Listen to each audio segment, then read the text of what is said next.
All right, ladies and gentlemen, welcome in. We are live on a Tuesday night, and what I think is officially the most dead sports night of the year, at least in our main focus leagues of course, the NFL and the NBA. There's actually so little news right now in those leagues that I thought we were going to start this off with a shout out to Donald Sutherland corner. Hey, yo, rest in peace to the legend, Chad. It is what it is. But we just been ripping through Donald Sutherland movies on Tubi. It wasn't even intentional. It was just like I just started queuing up movies. It's like, oh, one Donald Sutherland performance after another, and obviously the legend that he is. They're all great. We honestly should have just done like a Clute rewatch for this one. I just watched that for the first time within the past week or two, and I was like looking up the anniversary. I was like, oh, we just missed that, so maybe we have to bend the anniversary rules at some point too. I don't know.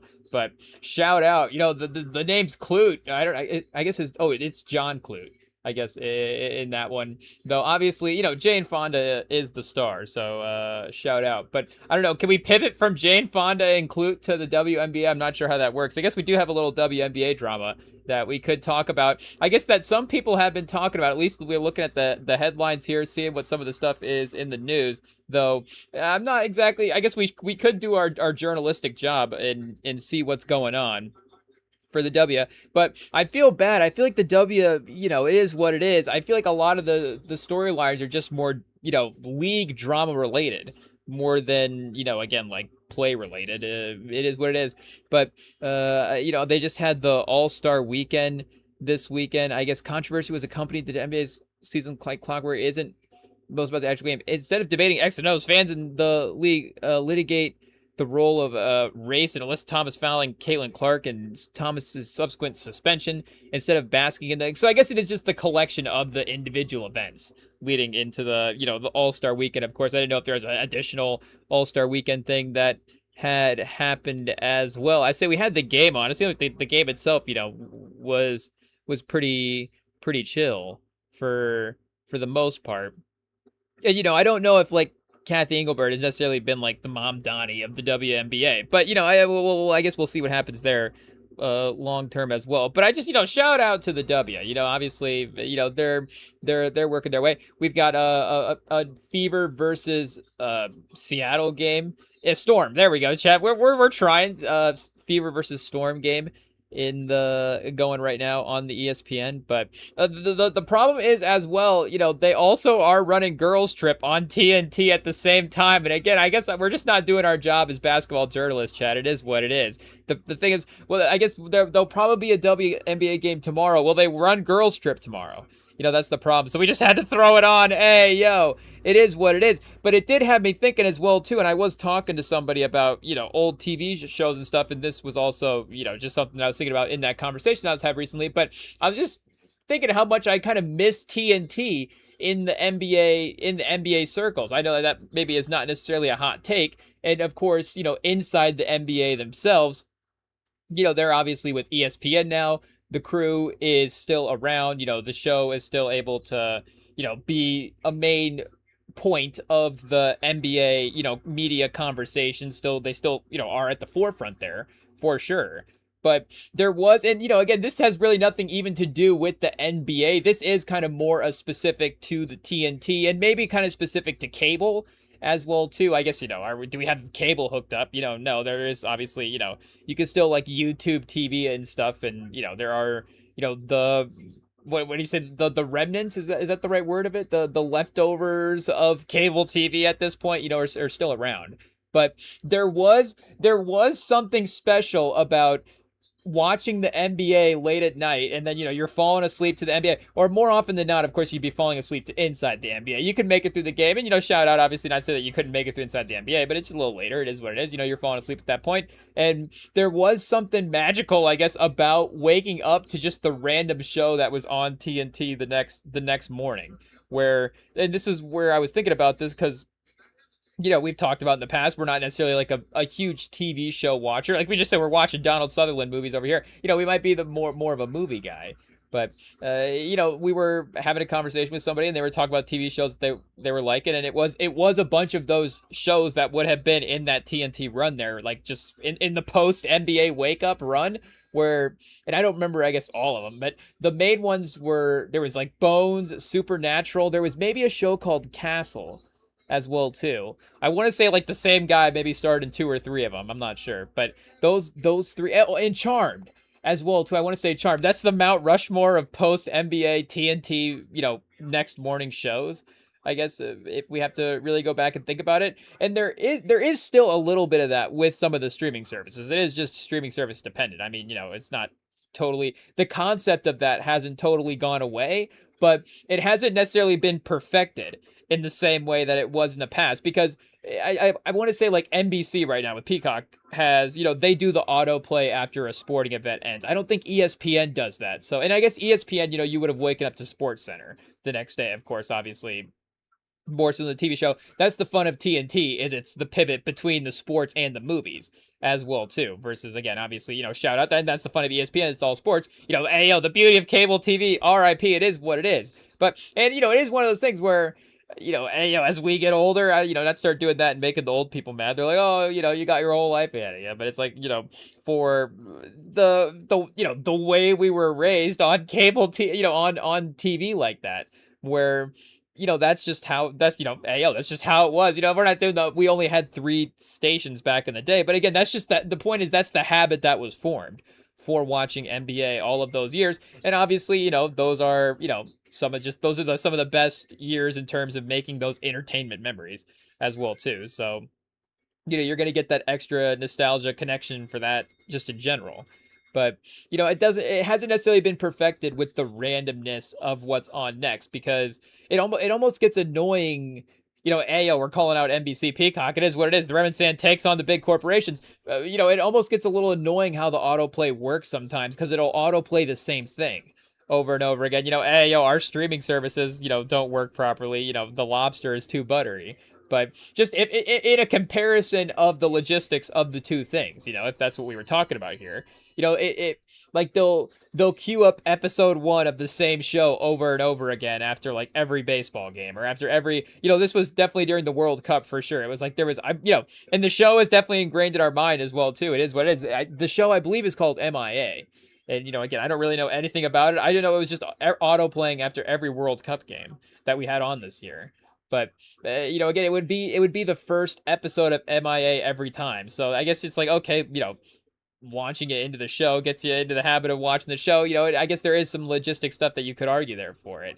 But it was, it's not like you would wake up every Thursday and be like, okay, it's season 2, episode 1 of Bones again. And you're always, waking up to the same episode every time. It's like the randomness of where the show is at.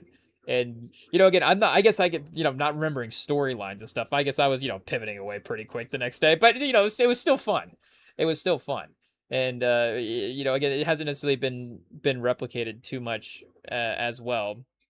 And I guess, like, Prime, I guess I don't really watch sports on Prime just because, I don't really have access to it in that way. But, I guess maybe they have the library there, so it's still there. But that's the thing, it just exists in the library now. Like the sports and the entertainment are all in one place, I guess. And I guess network TV was kind of like that in general. It was everything. It was talk shows. It was sometimes movies, sometimes TV shows. Sports as well. But just that, just that waking up the next morning and just being like, just what episodes of Charmed is on after this NBA game. After some random Cavs, I guess, I don't know what era it could be. We also have a Cavs game on in the background, so I was going to just directly reference that. I don't think this Cavs Hornets game that we have on is being played on TNT back in the day. But just, just like a random Cavs Hornets game, and the next day it's just Supernatural episode, season 9 episode. I guess, because there was quite a bit there. But it did make me miss TNT. So again, obviously the NBA media, and NBC has been really, really great with the NBA media stuff specifically as well. So we're not criticizing, again, what the broadcasts are doing right now or anything. And that it's just, again, us reminiscing on the old days. Hey, what was it like back in the day? I guess we did say we were going to have a segment now. We're going to have to start pulling up a rocking chair. And be like, gather around, let us tell you what it was like back in the day, with cable TV, waking up to TNT. But it was, is there going to be, I guess it will loop back around at some point. I mean, we already know that some of the streaming services do have live TV options already. A lot of the fast, free options do with Tubi and Pluto. It is a little bit different, a little more specific. Obviously, it'll be like, okay, this channel is all 80s horror movies. This channel is all Johnny Carson. So that is kind of fun as well too. But it's not it's not the one for one, obviously. But I think it will get back there at some point. I'm not going to sit here and call for it now because it's too soon. I think it maybe give it 10 years before we start getting, because it'll be when the streaming services themselves start to, I mean, yeah, I guess, we keep up with the media news, some of this stuff is already happening as well, but, when they definitely start to, when like Netflix and HBO and Paramount all, or, whoever is left at this point, but, when they all get together, like, okay, we can broadcast all of our libraries together and sell the package. We don't have to necessarily sell our libraries to each other, but we can sell the broadcast rights to the, whatever, blah, blah, blah. And I'll be like, okay, we're just headed right back to that same thing. But I'll be here for it because, again, maybe the next generation at that point will be able to experience the joys of whatever, I guess maybe it'll still be charmed as well too. I guess it is still going. TNT, if TNT could just hold on another decade, we'll have to see what happens. I don't know what the lifespan is for TNT at this point. Can we do a heart rate check on TNT? But the movie library is obviously still really, and the sports library is still good. I think do they have baseball? I guess that's just us not being, up on baseball. But there is the college sports, obviously the March Madness and stuff. So, they're still around. It's just the NBA is obviously a big property. It's a tough loss. But I guess if we're comparing the NBA to the MLB as well too, maybe they were looking at the ratings and maybe they were looking at the value. Again, the NBA obviously got really really paid for their media deal, and I'm sure it's doing good for NBC. NBC is they have everything right now in terms of sports. Like, okay, so Sunday night baseball, Sunday night football, obviously, but then it's like now Sunday night baseball, Sunday night basketball, Sunday night WNBA. And the World Cup this year especially, like, they're definitely winning some of the sports streaming battles at this point. But, rest in peace to the TNT sports run back in the day. It is what, back in the day, I don't even know how many, like maybe 3 years, 4 years, but maybe it's been like, they're like, oh, it's been 15 years. Like, wait, NBA's been on NBC for 15 years? That's impossible. But, who knows at this point? I guess, we'll just blame it on COVID messed everybody. We don't know how to tell time after COVID, apparently. I don't know if that was that was just one of the side effects, but either way, what do we got for 37-20? We're locked in, chat. We're keeping up. Oh, Sophie Cunningham having a night, chat. 11 points, 3 for 4 from the field. We got to switch over to the game. It is what it is. But there was, I guess, speaking of NBA, or speaking of basketball drama, there was some media drama that is starting to unfold in the summer. And I guess, the storylines, the summer of LeBron continues to obviously dominate the summer storylines. I guess, which summer has LeBron not dominated the summer storylines? Because if he was still on the Lakers, we would just, at this point, with the offseason dead, we would just be like, do the Lakers need DeMar? How would DeMar DeRozan fit next to LeBron and, Luka and Austin Reeves? How would that work? And then we'd get the Instagram graphic, once he signs, and it'd be like, oh, is that, who can stop this big four? With DeRozan and DeMar, and both of them, DeRozan and Luka and LeBron. And I guess Bronny, does Bronny make the graphic? I don't know. But there was some comments being exchanged by Brian Windhorst and by Charles Barkley, and I guess maybe not directly to each other at first. I think Charles Barkley was just kind of throwing it out there, but Charles Barkley was making some claims about LeBron here. I don't know who we're searching. Yeah, Charles Barkley, LeBron James. People are searching for it. He was making some claims on the GOAT status. Do we have to watch the whole 12-minute video? Can we find a clip? Let's see if we can find a clip here. Short videos. Okay. ESPN. You think they would have it up? But let's see here. Did he say it on Dan Patrick? It looked like he might have said it on First Take.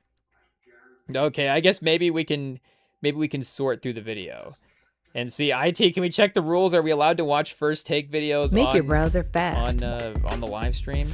Make your browser safe. We should be able to.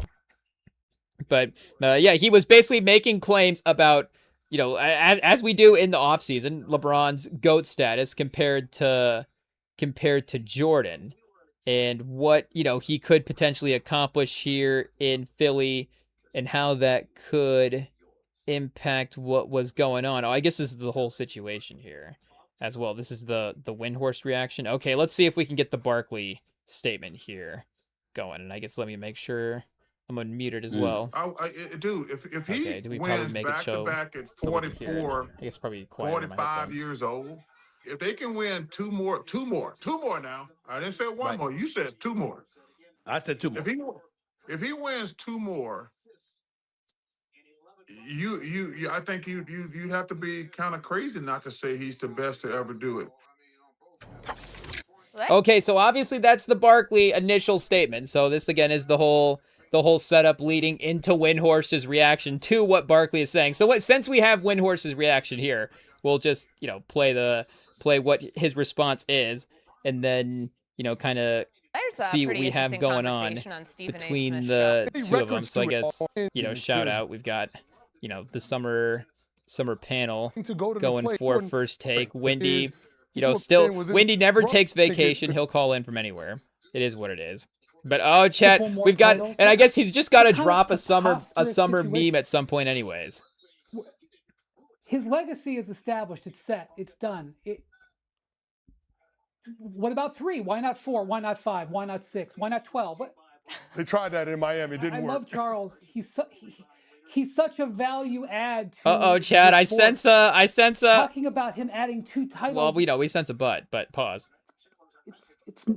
I don't I hate this about the NBA. Wendy literally having a stroke based on what Charles Barkley has said. He can't literally process it. I've never seen him break down like this before. Obviously, the Gobert sort of iconic what is going on in Utah situation that he had a couple summers ago at this point. The iconic, finger wave post that was out there. So I don't know if the Wemby, we're just gonna keep calling him Wemby. It is what it is. Wemby wasn't around when that summer thing happened, but now he is. It is what it is. And I guess Wemby's our guy. It is. So we just might have that Freudian slip a couple times. But and I don't know if we have to pause that or not as well too.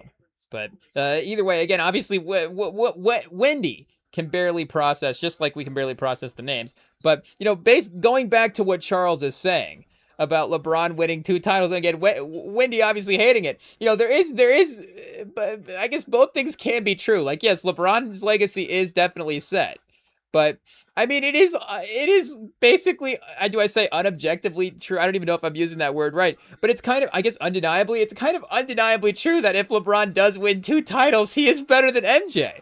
Like, that is the whole thing that is holding him back in the debate right now at this point, is the rings. So, and I mean, Wendy obviously loves LeBron. I mean, he's been on the media, LeBron specific. He was covering LeBron specifically. In I want to say even at St. Vincent St. Mary back in the day. So again, he's been specifically media watching his career for the entire time and just keeping up with the narratives and knowing everything and following it. Just like he's as locked in the LeBron career as you're going to get for anybody. So, he loves, obviously, the legacy that he has put up at this point as well, too, which, obviously it's LeBron's legacy. But, again, it is like, and Charles Barkley, I don't even think was, like, trying to make, like, a super hot take at that point. It is just, and, again, 2 titles. And I think maybe Charles can get a little, obviously, I don't know if Charles' rings takes are obviously always the best. We're not even doing Charles never won a ring here. It's just we have to go back and remember, like Charles said that Golden State was never going to win a championship as well too. So, again, maybe, I don't know if his gauge in some of the playoff run stuff is always, 100% correct. But, regardless, again, it's like, yes, that is actually true. Like, if LeBron did win 2 titles in Philly, if he won 2 titles in, the Lakers, if LeBron was sitting at 6 titles right now, there's basically, or, at the end of his career, if LeBron retires with 6 titles, there's basically no way that you can sit here and say that MJ is better than LeBron. I guess, obviously, there is always going to be the argument, for any basketball comparison player. It's just going to be what was the best version of this basketball player. Again, that can be an argument for anybody. Take the stats off of it, throw them all on the court, lace it up, let's see them play. Again, you could argue, for one game, the best version of this player, what was he like compared? Obviously, that gets to be a little bit of a different argument at some point as well too. But it's like, oh, one game, Thaddeus Young is again, obviously maybe he needs the season where he's the 14 points, 30 some percent. I guess maybe he's not like a one game guy, but he needs the whole season to get in the comparison with the Magic and LeBron and Jordan stats comparison there. But again, for the resumes at this point, LeBron has passed everybody in basically everything. LeBron has more points than everybody. The playoff stuff, obviously, I guess he's not number one in assists and rebounds, but it's like, again, for what his, quote unquote, expected role is on the court at the position and just where, he is at compared to some of those other greats, again, that would play similarly and have similar production. He's just obviously far ahead. I guess we could just double check the rebounding numbers here as well too. I want to say he's got to be top 10 and everything, right? Top 10 rebounds. Again, obviously there have been a lot of great rebounders in NBA history, so I don't want to just throw that out. We don't want to just disrespect all the great rebounders. But let's see what we've got going on here. I guess top 10 was a little rich. That's for sure. He's 24 right now. Okay, but again, that's still pretty great. Like you've got, do we read all 24? But, Wilt, Russell, Malone, obviously, all the great centers here. Walt, Bellamy, Wes Unseld, Hakeem, Shaq, Buck Williams, Jerry Lucas. So, like, I guess the handful of names, again, even like a, Nate Thurman, with all due respect, like you wouldn't necessarily say Nate Thurman is in the same tier as LeBron all time, but just if we're talking about rebounding stats, like you're not like sitting here going, oh, I can't believe Nate Thurman out-rebounded LeBron for his career. Again, I guess in some ways, LeBron playing 24 years, it's almost, it's incredible that, some guys, yes, that they have out-rebounded him, just compared to back in the day, the longevity of some of those guys, but just because, that's what careers were back in the day. But Thurman was around for a while as well, too. It's not like he played 8 seasons and then was out. 14 years. For a guy, Nate Thurman. So rest in peace to the legend there. But, again, maybe Jerry Lucas, pretty good. Bob Pettit, pretty good. Maybe like, again, Mutombo, like it makes sense. Paul Silas, maybe Charles Oakley would kind of be the one, but LeBron's going to pass him here in Philly. He's 90 rebounds away at this point. So you would expect that would happen. And I guess is he 1,000 rebounds away from Buck Williams? So I guess if he plays 2 seasons, again, he could retire top 15 in rebounds. Yeah, I guess here, just to double check assists, I would assume that he might be even top 5. Just to go throw out another bold, statement for hyperbole for the stats. But again, it could be true. If you just don't know it off the top, you can't necessarily say it's wrong. It is true. He's number 4 all time in assists. So Stockton, Chris Paul, Kidd, talk about passing, and then LeBron. And speaking of passing, LeBron's probably gonna pass Jason Kidd as well too. 500 assists away from Chris Paul. I guess what do you get? Like maybe 300-400 assists a year. You get 500, so he could pass Chris Paul as well too. We'll have to go back and double check Stockton. I guess last year he had 432 assists. So, and he will be playing point guard this year in Philly, I guess according to the reports. So, again, is he maybe he could be in the 550 mark, especially if Philly's extra high powered compared to especially what the Lakers have been the last couple of years. I know they had Luka and Reeves and stuff, but again, the totality of this Philly roster is obviously pretty good. And we've got Stockton sitting at 15.8 right now, almost 16,000 rebounds, 16,000 assists at this point. I guess he's closer to, he's at 15,806, so 15.8. So LeBron would need 300 more assists, 3,000 more assists at this point. So that is 10 years of assisting. Again, shout out to Stockton. Obviously, he was a great passer. Where obviously doesn't obviously hurt the LeBron career. But what we're saying is again, in every where's Jordan on the assist list? I guess again obviously the points were not the passing was not the main thing. Honestly, 53 is pretty good.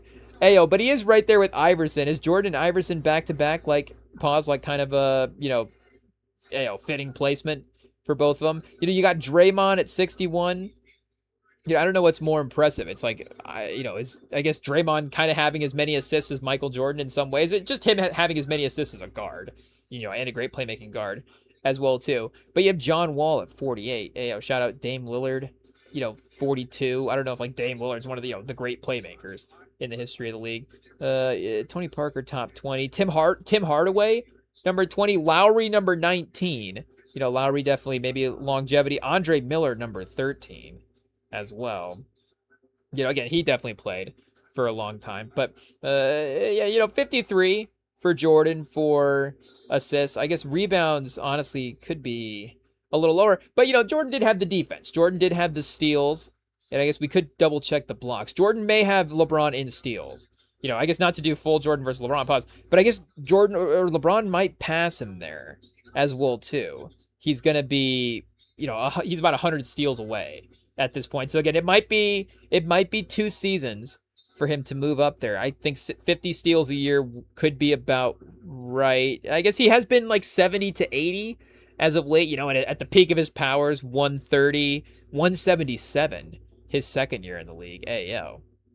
But yeah, I guess the Lakers run was between 50 to 75 assists or 50 to 75 steals every year. So again, in 2 years he could potentially pass Jordan for steals. But the point, and at that, I guess passing Jordan in steals, he would be past Jordan in every single just basic statistic category at that point. And just again the and what that translates to just on the court as well. Obviously, again, for him being that sort of total package, malleable type player, and we were talking about the defense for Jordan. Obviously, the defense for LeBron at the peak of his powers is not that far off for, the comparison there. 6-time all defense in his own right as well. So let's see, was Jordan like a, 10-time, maybe 8-time all defense here? We can see what we have going on. 9-time all defense for Jordan. So he was almost 10.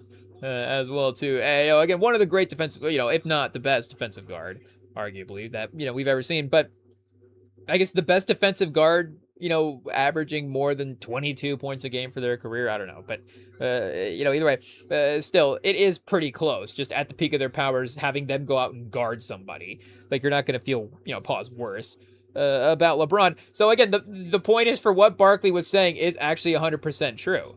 And again, it is, I'm not disrespecting Jordan by saying this. Like, this is the point of Jordan's career. There are if other guys had 6 titles, it would be a conversation. The only other guy that does have more than Jordan from a lead guy's standpoint is Bill Russell. And, Bill Russell is one of the guys that is in the GOAT conversation.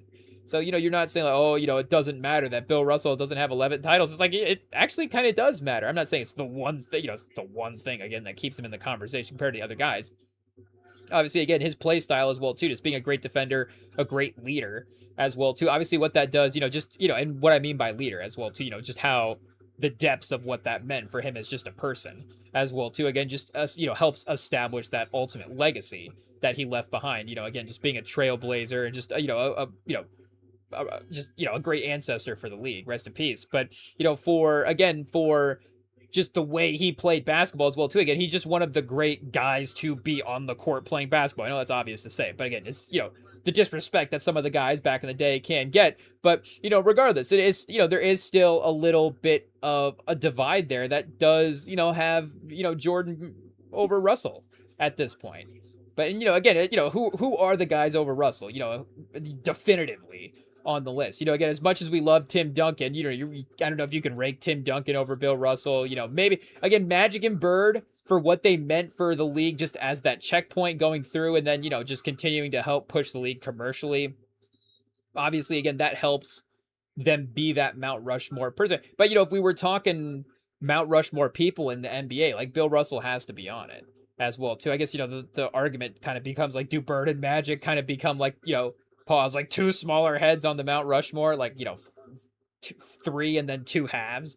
I guess maybe that's what you would do. I've always seen it, the AI Mount Rushmore is always 2 smaller Bird versus Magic, portions of the Mount Rushmore, but it just needs to be a 50-50, like a Harvey Dent situation, a Bird Magic. I guess, what it's allowed, but if it's all stone, I don't know.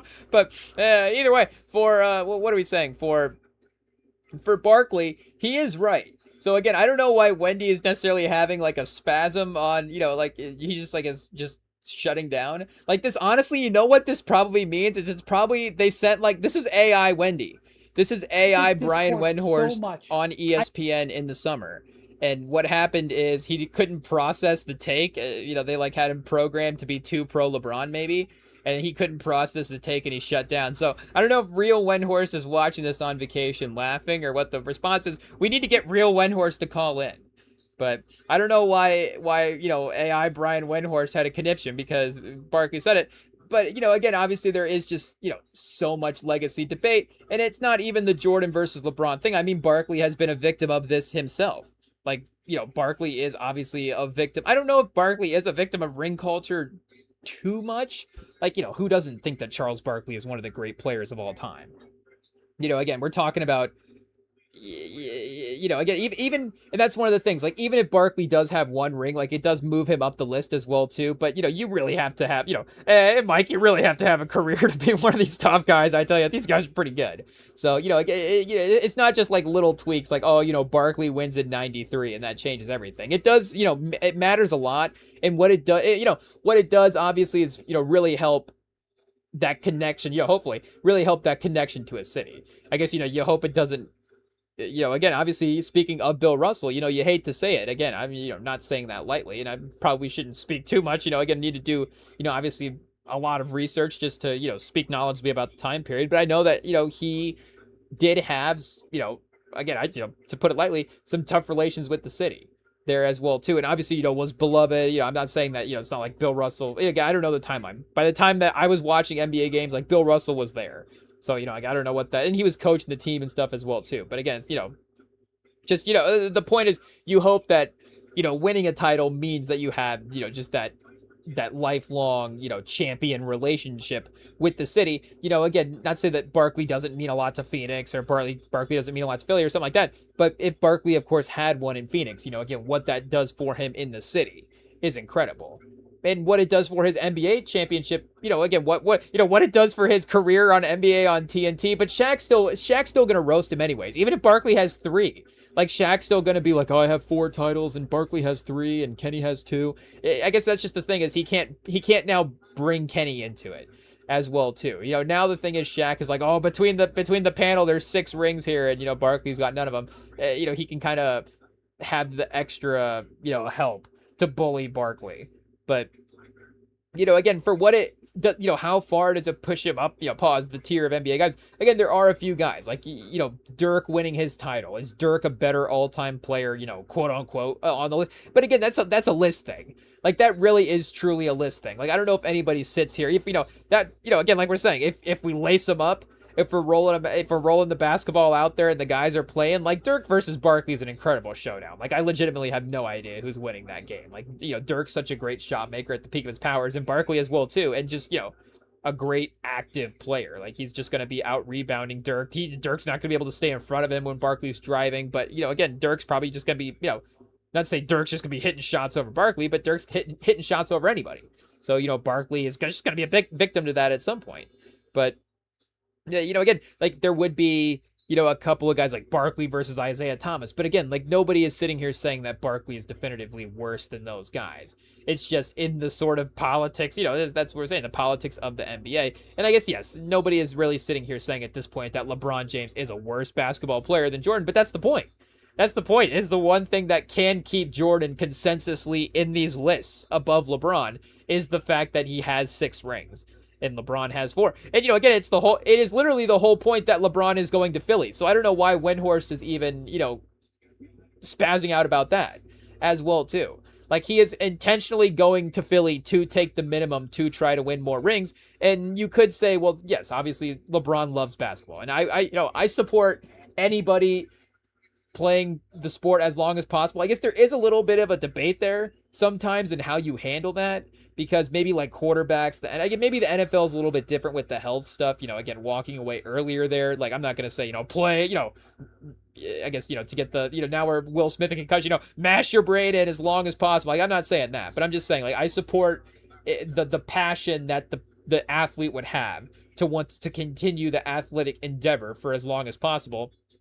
Again, the big 3 or something like that. Maybe it's not even, again, continue to play in the NFL. Maybe it's go play in some flag football. Maybe the NFL has their own big 3 flag football league, which would be cool. I guess, did we talk about that when Brady had his flag football situation this summer, because he was like dropping passes to Logan Paul in the offseason? It's like, can we get Brady out there in flag? What if we had Brady like throwing to Jerry Rice in flag football? Like, whoa, that would be crazy. hey, yo, can we reteam Brady and Moss back up in flag football? I think I would be much more willing to watch that now as well, too, instead of them just roasting the Colts. And it's like, okay, now I'm a little less detached, from a fandom point. I don't know if it'll be like the Indianapolis Colts big three teams just getting cooked by the Pats big three team, but I think it'll be more like, like it is where the big three. So Ice Cube, there's your idea. See if you can partner with Brady, honestly. Like, can we start like an Instagram group chat with both of them and be like, hey guys, here's a business venture for you. Have you guys thought about partnering on do you call it the Big Seven? I don't know, the Magnificent Seven. Can you just steal like a movie title there for your league? I'm not sure, but you just start like the Magnificent 7-on-7 football league. And then Brady, and then you have the, like we're saying, you have the legends be the team captains. So I guess it is a little city. I think, is the big three city teams? I forget. Is it like the Memphis Buzzkill or something? I guess, hey, or, I honestly just wanted to say Buzzkill as a team name. I don't know why I thought that was a funny name, but, and I probably should have picked a better city, but, picked a city that didn't need that title, but, shout out to Memphis, but, because obviously it's not that, but, I should just use Charlotte as well too, since they're already the Hornets. The Buzz would make more sense there, because that's what I was thinking of. I was thinking more of because again, like we said earlier, we have the Hornets game on in the background, so I was thinking Buzz, and then the B is like a killer B. Hey yo, so like, because the big three is like more fun names like that. Again, it's not just, I guess, but it is also like the LA Riot. Oh yeah, it is. It's like the LA Riot, Miami 305. There we go. Now I can remember a real team name. Hey, yo, sorry, I don't know, but hey, yo, if Memphis wants to start, I mean, that'd be cool as well too. Like, again, I would support it. That'd be I'd get a jersey, a Memphis Buzzkill jersey, but again, but maybe Charlotte has rights to Hornets specific basketball IP. I'm not sure how that works, but for I guess for the Brady 7-on-7 pitch, we're making it. So Brady, hopefully Brady's in the chat.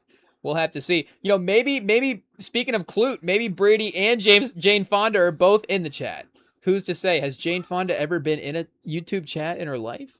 I guess, I don't know. We'll have to have her call in and ask her, I guess. We'll have to see. See if we can get Jane Fonda on the phone. But see if we can get Jane Fonda to telegram in. Oh, chat. We didn't have to say that. But shout out, just, I don't know. Now we have to say a beautiful lady. But great actress as well, too. But, and, activist, awesome person. But what are we saying for back to LeBron versus Jordan? And speaking of activists and great persons and, great parents. But what are we saying for debate 6 rings? Hey, yo, chat, shout out. But does Jane, who else has 6 rings? Elizabeth Taylor? I don't know. Okay, what are we doing? But chat, we got to stay focused. We got to stay on topic. I don't know what's going on.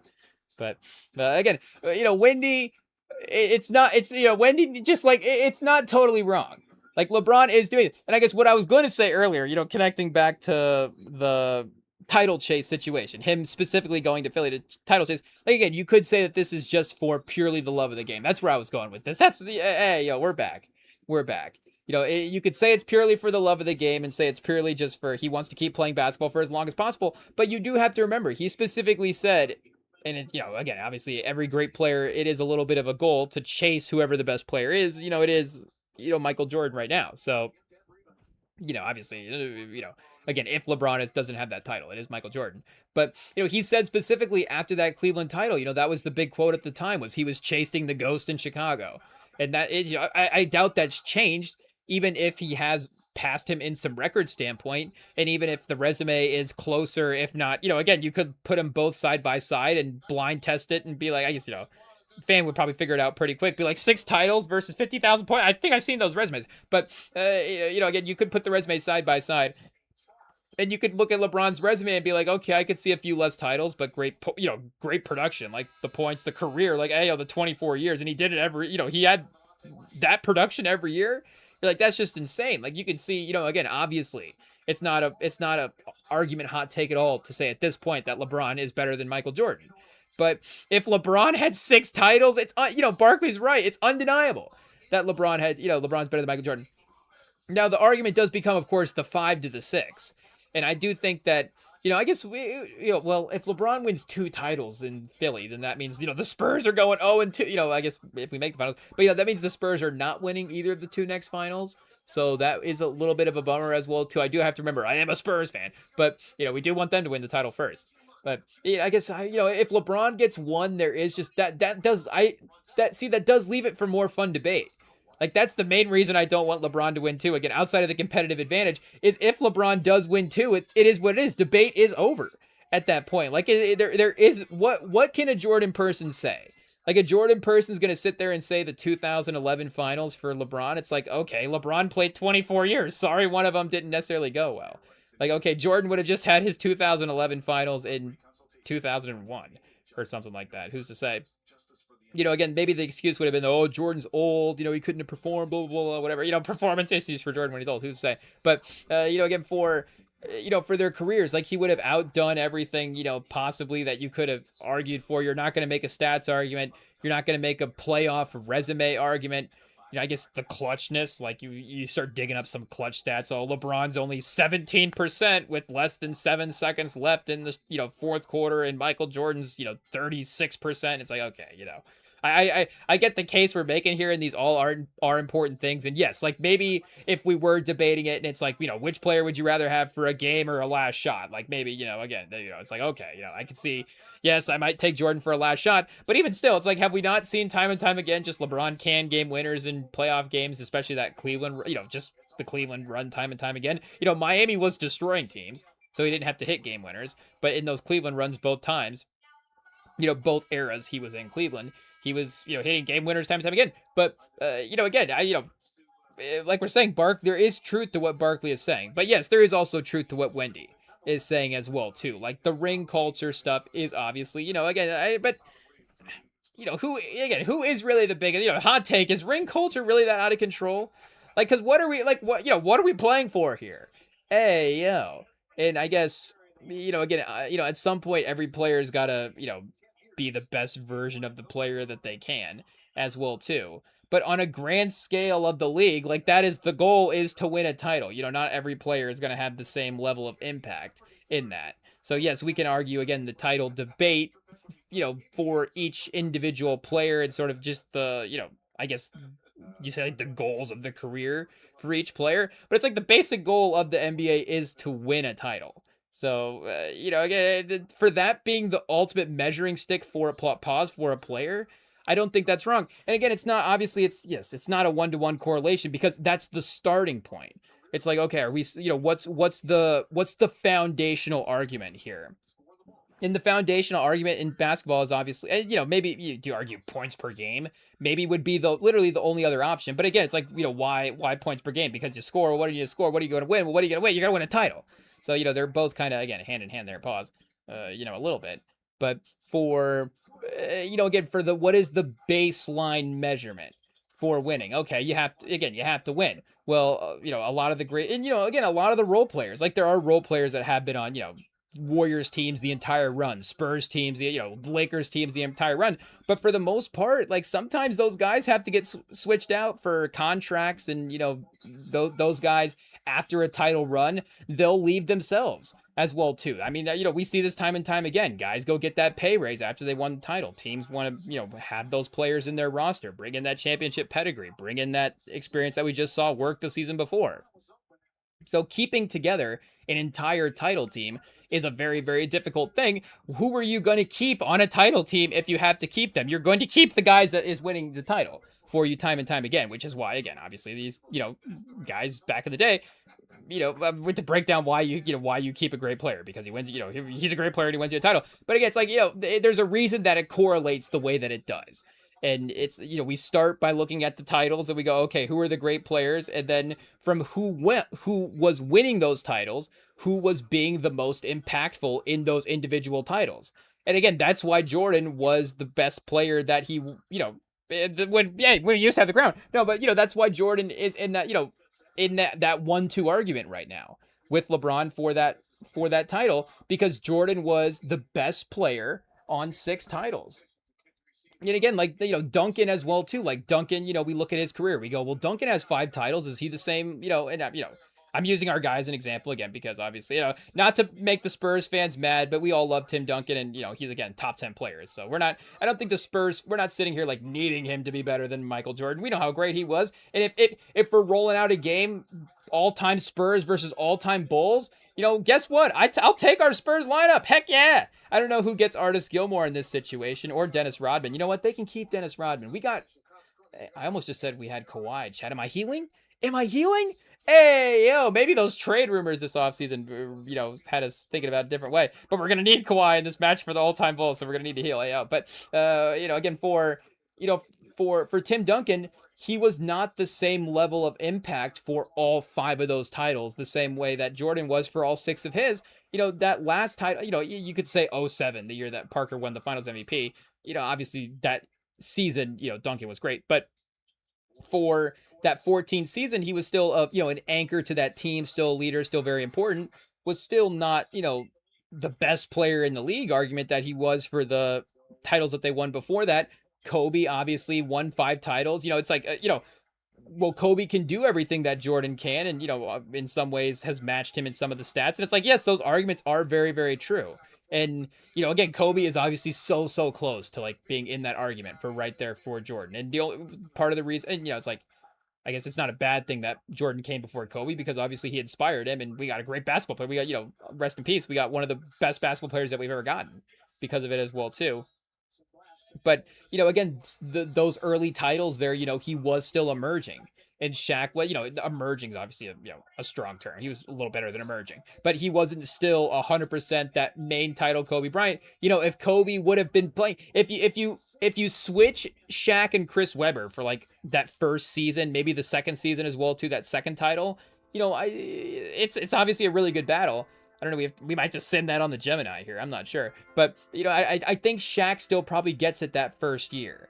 And, Kobe and Chris Webber, is Shaq and Mike Bibby better than Kobe and Chris Webber? I don't know. Again, it's pretty tough. But, the point is, for the impact for the title runs, again, Jordan has been the most impactful player for, the most titles basically since the merger at this point. Again, obviously, respect to Bill Russell. He is, again, right there, top 5, top 3 player in NBA history.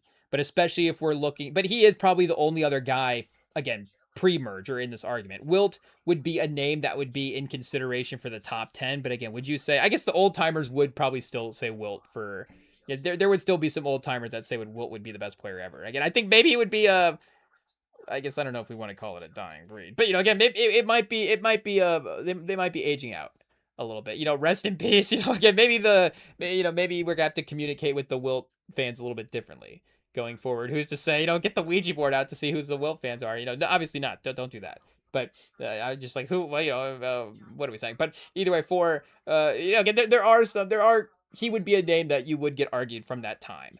Again, like Bob Pettit, nobody would say Bob Pettit, we don't need to be disrespectful now.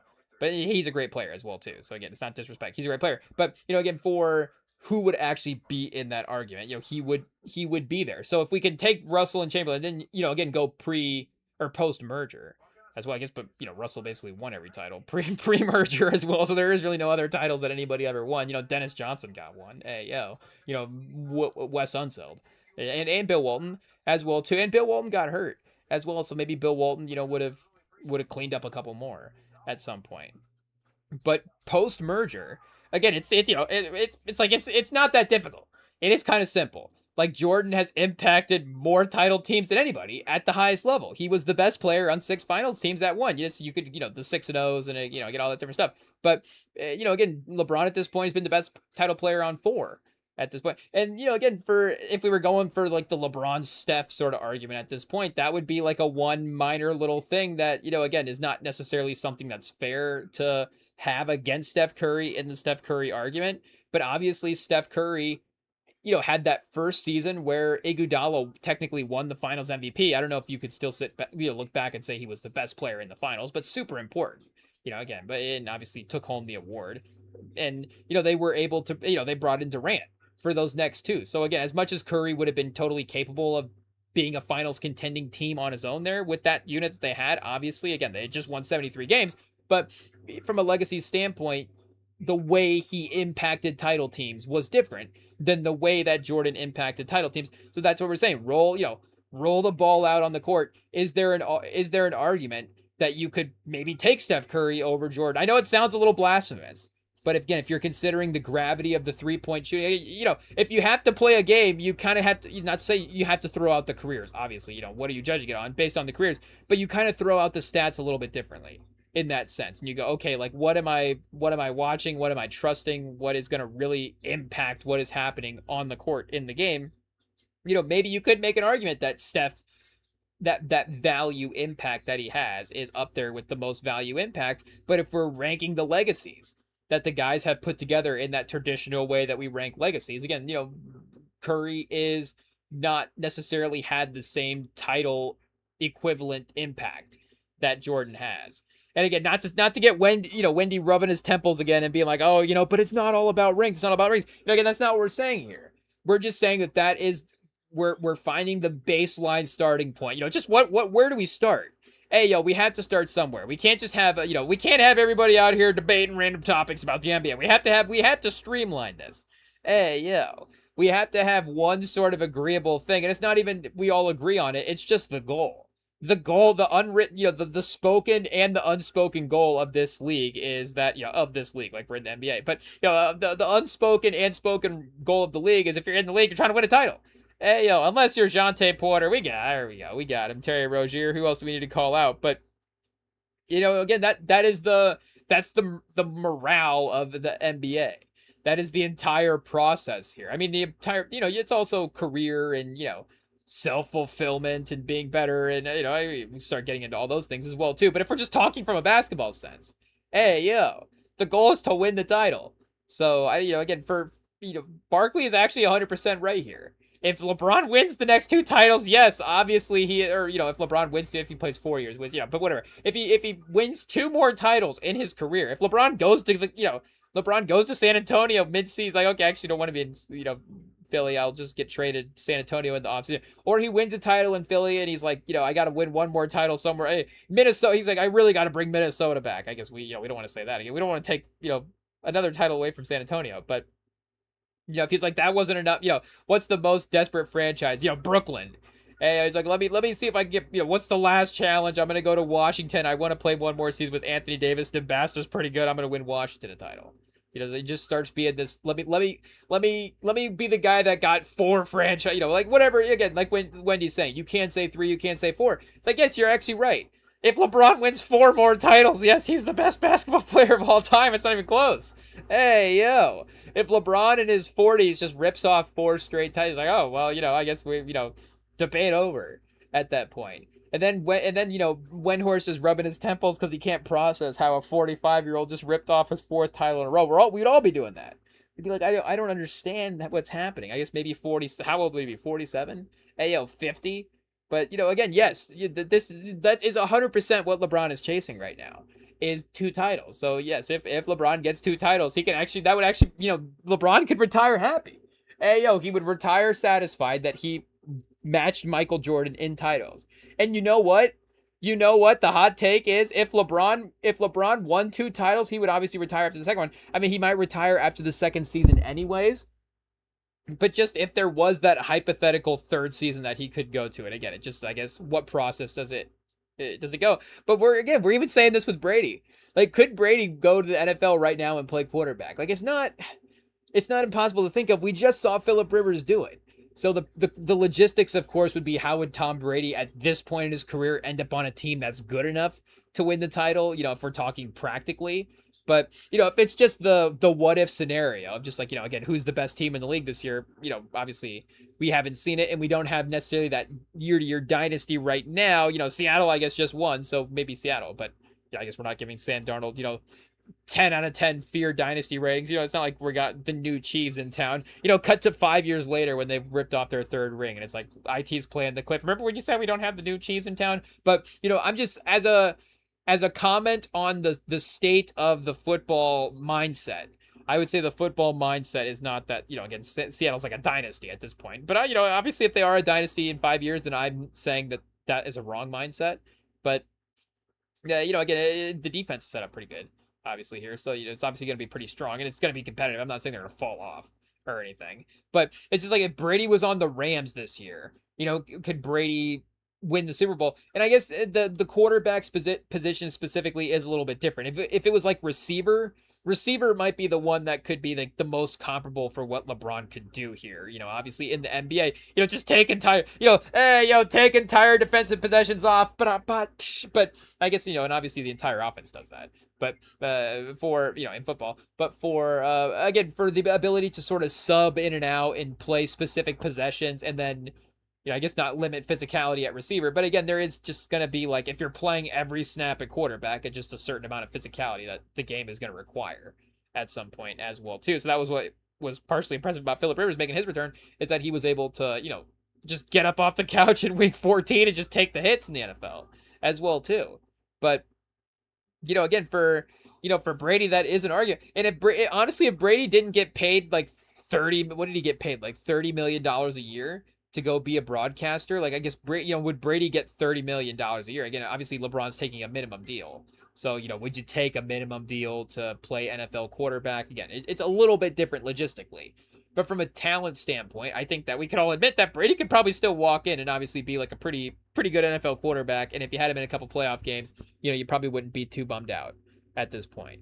But, again, if LeBron does have that, I guess the point was, if LeBron does have that hypothetical third season in him, in Philly, and he's sitting at 2 rings, he's not going to need it because he's going to have tied Michael Jordan. I guess as I'm saying it, the question becomes, does he go for that third season to try to pass Michael Jordan? But I don't know if he would. Who's to say? Again, now I'm going with Charles. Could LeBron rip off 3 titles in a row? Yeah, I don't know if Philly's going to, obviously they are, like we've said, they are going to need not, maybe Embiid, but they are going to need a very, very productive center there at some point. Again, Embiid trademark or something, who knows? But, obviously whatever their center production looks like over the next couple of years, and then obviously what degree a player, VJ Edgecombe becomes as well too. Is he going to be a borderline all-star? Is he going to be, a really productive, sort of Josh Hart type of player? And you can win a title with Josh Hart type as well too. Obviously it just happened, but just again, the question marks of sort of the sustainability of, again, is this, is like a mini dynasty that LeBron's going to put together in his 40s here in Philly? But yeah, and yes, like LeBron, like we're saying, he can't, absolutely. You can definitely look at LeBron's career right now and be like, he is the greatest player of all time. It's like we've said, it's him, it's Jordan, it's Bill Russell. Maybe you throw Kareem in there, obviously, again, for who's in the debate. Magic a little bit more so than Bird. Maybe I don't know if Bird brings Magic down in the GOAT debate. It's like you have to compare Magic to Bird, so now he can't get compared to Jordan. Maybe it does a little bit though, as well. I've never thought about that, but again, Magic does have the 5 titles. Maybe the raw stats are as comparable to Jordan, but obviously, again, just the overall impact is almost as matched as anybody in the NBA. So, and as much as again, the Boston fans and sort of NBA historian wouldn't want to leave, I guess, Larry Bird off of the Mount Rushmore for the NBA. It is what it is. You got to leave Larry Bird off, with all due respect to Bird. And I guess, as much as we don't want to have it be like all Lakers players on the NBA Mount Rushmore, I mean, turns out a lot of guys do like playing in LA at some point, so that has happened. But, I mean, it would obviously be, I guess it would be 50-50, right? It would be Jordan, I guess not 50-50 Lakers players, but it'd be 50-25. It'd be Jordan, Jordan, LeBron, Kareem, or I guess Jordan, LeBron, Russell, and Magic. So Kareem would probably get left off as well too. Again, obviously the stats are there, and the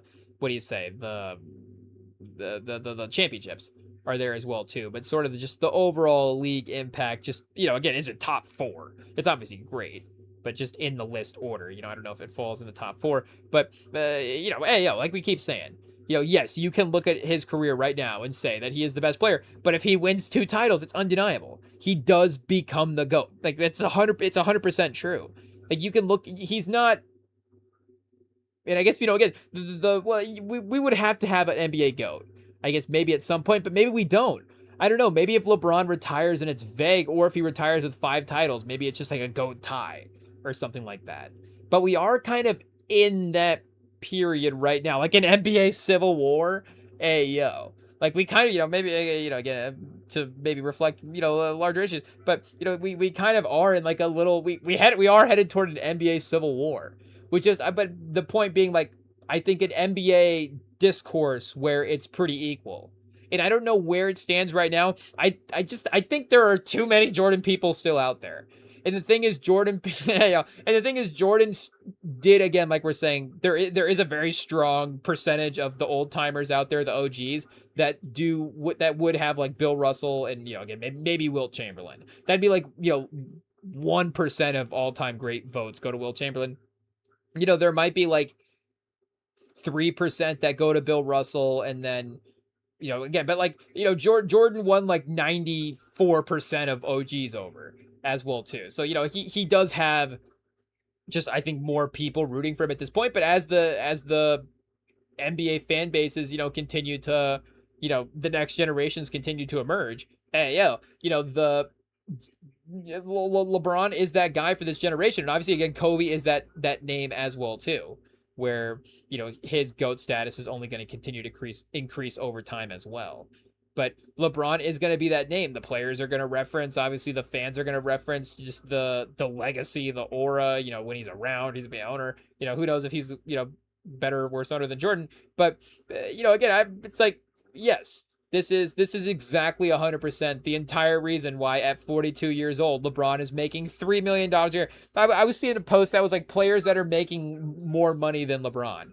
It's like Dalton Connect, who, again, is like the 8th man on the Lakers when LeBron was there, I think is making more money than LeBron. It's like every coach in the NBA might be making, maybe except for the Blazer coach, because the Blazers owner wanted to pay their coach like $600,000. Like, who wants to be an NBA coach for $600K? So I think I don't think they found somebody, but somebody will do it. I guess, you're looking at him out, easily. Give me 60, give me 6. Hey, we'll do it for free. Room and board. Hey, can we, I guess we don't even, can we just put a sleeping bag in the gym and coach an NBA team? What, I guess, what's that's our resume. Is basically how little do we need to coach this NBA team? Like, there's probably enough food just there as well too. Like, I mean, you can tell I'm not going to be like eating an NBA facility out of, pause. Hey, whoa, hey, that, whoa, yeah, whoa. But we're talking about food here, chat. Just, again, in the kitchen doesn't even really help. But either way, again, I'm not going to be like a terror to the fridge there, where they're like, oh, we need to keep it, we need to keep the granola bars on stock because Rem's living in the facility. It's like, I can just, hang out. But, maybe just like, like just, can we make mac and cheese once a week and just have a good supply of burger patties, and, we'll be fine. So we, if we have a sleeping bag in the Blazers practice facility and some burger patties, we're good to go, honestly. We're good to go. Some Wi-Fi, we can do the pod after practices, and then we can just coach the Blazers. Hey, speaking of DMs, I might to DM the Blazers coach. Who is DM the Blazers owner? Hey, sorry to the Blazers coach. But who did they hire here? Little offseason update. Shout out to Chauncey Billups. And shout out to Tiago Splitter as well, too, who was their coach in replacement of we can't speak, of Chauncey Billups, and he went to Chicago. Micah Nori was the head coach there. I saw the search suggested that said Tiago Splitter, Blazers head coach, and I panicked. And I was like, wait, did he just not go to Chicago? I was like, did I just not see that right? I was like, was that just the wrong team colors? Like, same team colors, but just the total wrong team? But no, they did hire Micah Nori, which shout out, but also no surprise. I have no idea who he is. Previously held assistant roles with Detroit, Denver, Sacramento, and Toronto. So, he has been around, obviously. Spent the previous by Minnesota was his latest stop. He was the lead assistant in Minnesota. And then, so, I guess I'm thinking Toronto again as well, too. And now I'm thinking of every team that has the same colorway. But point is, maybe he was more willing to take a little bit of a discount job. And for, Tiago Splitter as well, too. Like, he had actually coaching experience at that point. Like, I guess Nori is taking his first time job probably. So, Splitter probably, it is what it is. It's a little bit more demand. Like, he was successful. They did make the playoffs. So it's like he should be able to be like, hey, like, I could be good with this team. So I think he will be good in Chicago as well, too. Tiago Splitter and Caleb Wilson and Josh Giddey, the future of the franchise there. But sorry to Micah Nori. I hate to say it, but we're going to be taking your job. Once we DM the Blazers head coach and we're like, just, you don't even have to have us on salary. We'll clock in. Hey, the only NBA coach with a time clock. We're like, okay, well, we'll punch in 5. It's like, actually, I saw that you punched in at, at 6:52 and you're scheduled at 7. And he's like, that adds up. So, we'll have to, maybe it does get to be a hassle at some point. But it's like, I saw you forgot to clock out last night. But it's like, hey, you know what? We're coaching an NBA team here. It's a little bit, it's a 24/7 job. But again, maybe we need probably way less amenities than an NBA coach. That is for sure. Just like, why is there a couch in the practice facility right now? It's like, oh, that's where the coach lives, right there, just on the couch. It's like, oh, the TV plugged in. He moves behind the couch so it doesn't get broke. It's like, oh, Scoot Henderson crashed into my TV on my couch, and now I have no Roku for after work. That would be interesting taking a date, though. I'd be like, hey, where do you live? The Blazers practice facility. He's like, wait, do we have to go through what's it like to get in there? Is it just like wandering into like a high school late at night, or is it like a compound where it's like scan a key card and all of a sudden we're like going into like a high security NBA practice facility? But you do have you have the gym, so you have a kitchen, you have a gym, and you have an NBA court. I mean, what more do you need? They probably have a hot tub as well too. I mean, Chad, you're living good. You throw that couch, and honestly, do we just look up the Blazers practice facility here? I forget who the guy is that does the mostly college, but like the NCAA facility tours where he'll go through like the Michigan practice facility, the Texas practice facility, and it's like, in some of those, they might even be spending more than NFL teams as well too, just to flex sometimes. But those are obviously super impressive. But the point is they might have a lobby. So for just shout out to Tom, what's his name? It's pulled up over here. Tom Dundon. We're like, Tom Dundon will coach the Blazers for free, and as long as you let us live in the practice facility. It's like, well, what if he's gonna be worried about us stealing something? It's like, where are we going? We're living in the practice facility. You're worried about taking it home? I just told you I'm gonna be living in the lobby. So it's like, well, the sticky notes behind we're low on notepads because Rem keeps taking them. It's like, we'll just wander 20 paces that way and grab them because that's where they move. That's where they move to. But that's right, they got Ja. Oh, Chad, now I do want to coach the team. Like we said, we still believe. I don't know what we believe in, but just in terms of I don't know if I don't mean to sound disrespectful. I just saying I don't know if I'm saying I believe Ja can take the Blazers to the title this year. Again, we're picking everybody except San Antonio. That's our jinx, Chad. That's our reverse jinx. Is by the end of the offseason, we'll have picked everybody to win the title except for San Antonio. So either it works as a reverse jinx or we're right. So that'll, turns out if you pick every team, it doesn't go, there's no way to go wrong. But I guess, again, I still believe that he's going to be a productive, fun player, and the Portland fans are really going to love rooting for him. Hopefully, again, that doesn't just, cut to 5 months or 5 years later when who's a dynasty, or I guess the Seahawks are a dynasty, and Ja Morant is like the most hated Portland player ever. But, again, obviously, shout out, just a couple of moments. It is what it is. But what do we got here? Let's see. What's our new home gonna look like, chat? Okay, yeah, nice. That's like a nice, commercial, but still kind of nice, architectural design there. Not the worst place to bring somebody to. A cubicle space. Okay, pretty basic. Oh yeah, we do have a hot tub facility situation. So yeah, more. Is this just desks? I don't even know. Do they have how many assistant coaches they have? So they probably moved in all of the front office facility, like the social media, like everybody just works out of the practice facility. But that might be a normal thing anyways. We have to look into NBA off-season dynamics. Oh, the UAB Blazers. This is the college team. A little bit different, but we do have the blueprints, I guess, for some facility plans. Proposed indoor practice facility, existing coaching offices, existing practice fields. So yeah, they're trying to do something new over there. That's pretty cool.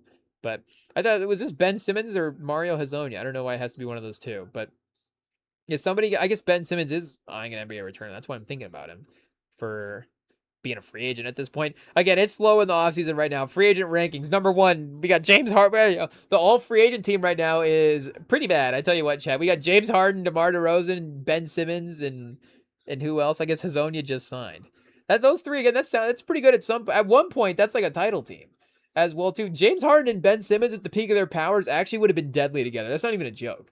That actually would have been great. I guess we were kind of speaking of the Thad Young graphic earlier. I was thinking about it more than I was speaking about it. But for speaking of that Thad Young graphic that always gets brought up for him being compared to LeBron and Jordan and Bird and whatever these crazy stats was, I saw a carousel of crazy stats, NBA graphics that were and one of them was Ben Simmons is the only rookie to play in 50 wins and then have 2 triple doubles in a playoff game. It's just, just the super specific stats that these, Homer broadcasts cook up.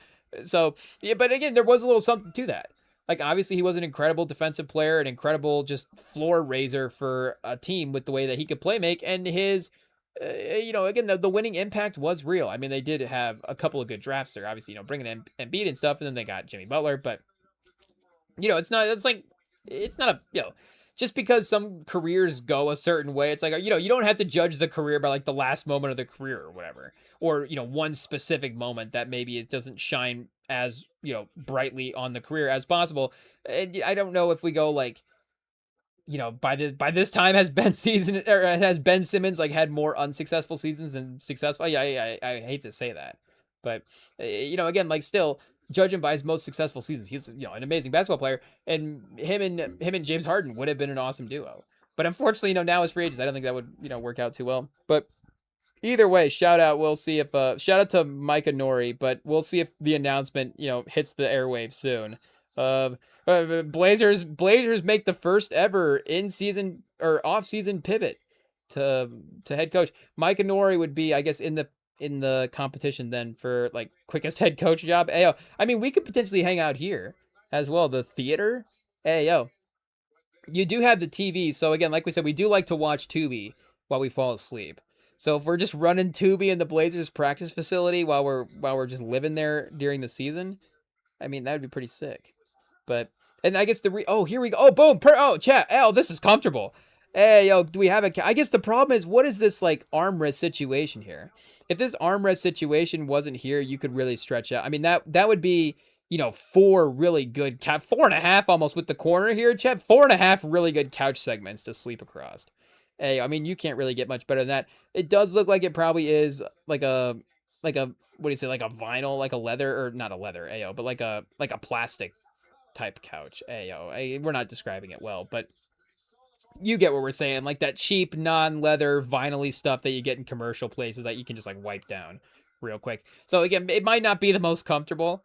Again, just material-wise, if it gets a little humid, if it gets a little warm in there, maybe it gets a little sticky, a little sweaty. But if you are able to lay a couple towels, I'm not even gonna say blankets. Does this practice facility have any blankets? I guess this is back in the day. I see Alfredo Mino's name here, so this is from.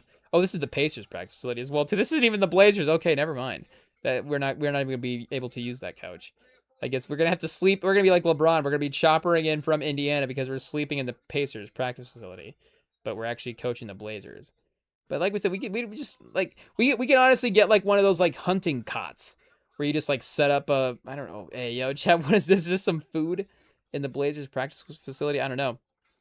But we just get like, I don't even know if that's what you call these things. But let's see if that is. Oh yeah, here we go. Cabela's Lounge.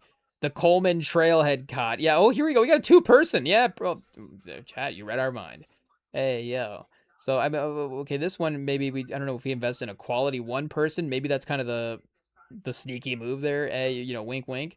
But, or we just get kind of a double chair situation that does fold back. Hey, yo, Chad, we're planning our future. But don't worry, the pod will still be around. The pod will still be around. We're not ditching that. That is for sure. But, if we can coach the Blazers for free and do the pod, why not? That'd be fun. We'll have to see. Not to pocket watch, but just to make sure, I guess from NBA standards, what's he doing? Mike Nori's salary. Sorry to Mike Nori. But, oh, chat, $1 million a year. Hey, yo. When was the last? I guess I don't know. Maybe that is just more common for those sort of newest, low end coach in the league. But again, 1.5 is pretty crazy. A 3-year framework where only first year is I would say first half of the first year, but the first year is fully guaranteed, accompanied by team options for the second and third season. So yeah, they were really just giving this job away, 100%. I don't even know if Tom Dundon was interviewing. And I did see an interview where he was like trying to like explain like some of his hotel methods. Like, like we turn, it's like what responsible person doesn't turn the lights off? Like, everybody turns the lights off. It's like, well, I don't know if that's the main thing we were complaining about, but what person doesn't want a playoff T-shirt as well too? But shout out. Hopefully the bonus range is up there for him. It says the league average salary is 17.5. So again, I think that could be skewed by some high top ends, but still, I don't know if there's anybody making like 40 million, who'd have to balance out a 17 million for, I don't know if, is there a coach making 30 million plus in the NBA right now to balance that out? Hey, highest paid NBA coach. Let's see. Is it like Steve Kerr at this point? Yeah, it has to be. Yeah, he is at 17.5. Say the league average is not 17.5. That is a little high. There for the coaches. We got the top end at 17.5, 15, 11. So maybe like, maybe $9 million a year is the average or something like that. But still, a little bit of a bump up. Oh, here we go. 4 to 5 for where he would have been. I guess for the market value for a first-year head coach as well too. So like up to $5 million a year, and I got more than LeBron. So Mike Inouye is the one guy making more of a sacrifice than LeBron. Hey, he's like, I'll coach this Blazers team for not nothing, obviously. A good salary in life. Again, obviously we're not going to say that. You wouldn't be thankful for the paycheck, but again, considering market value, it is a little tough there for Mike Inouye. But again, hopefully it's a good stepping stone. Obviously, it's a bet on yourself. You got to be a head coach. And if it works out, there's more leverage for you against your own team, or, the option that is not the long-term option. Mike Inouye's not be like, I'm going to take $1 million the rest of my life to be here in Blazers head coach. He's a team option here the next year. So he might make 1.5 to showcase his skills, and then the team might opt out if he, starts going crazy, or maybe he gets the team to, maybe that's like the one part of his soul that Dundon has, where that would be crazy if he was like actually like an awesome coach, and then Dundon was like, well, why would I let him go if I can have him on team options? So he should have negotiated a player option for the third. Is been like, okay, you can order the second. He can be like, okay, I'll control the second year, but you can have the third year, vice versa, or whatever. But or maybe a little bump if it's team. If you start negotiating too much, again, Dundon will be like, okay, I'll go somewhere else. But so again, the opportunity is the opportunity. I'm not saying it's not a good situation there, but that is going to be tough to see. But again, we'll beat him, chat. We'll beat him to it. He doesn't know that there's a guy out here that'll do it for $500K. Hey, not even. I'm just trying to just make him nervous. Hey, we'll do it for, like we said, we're living in the practice facility. So Mike Inouye's like, I don't even need a cot.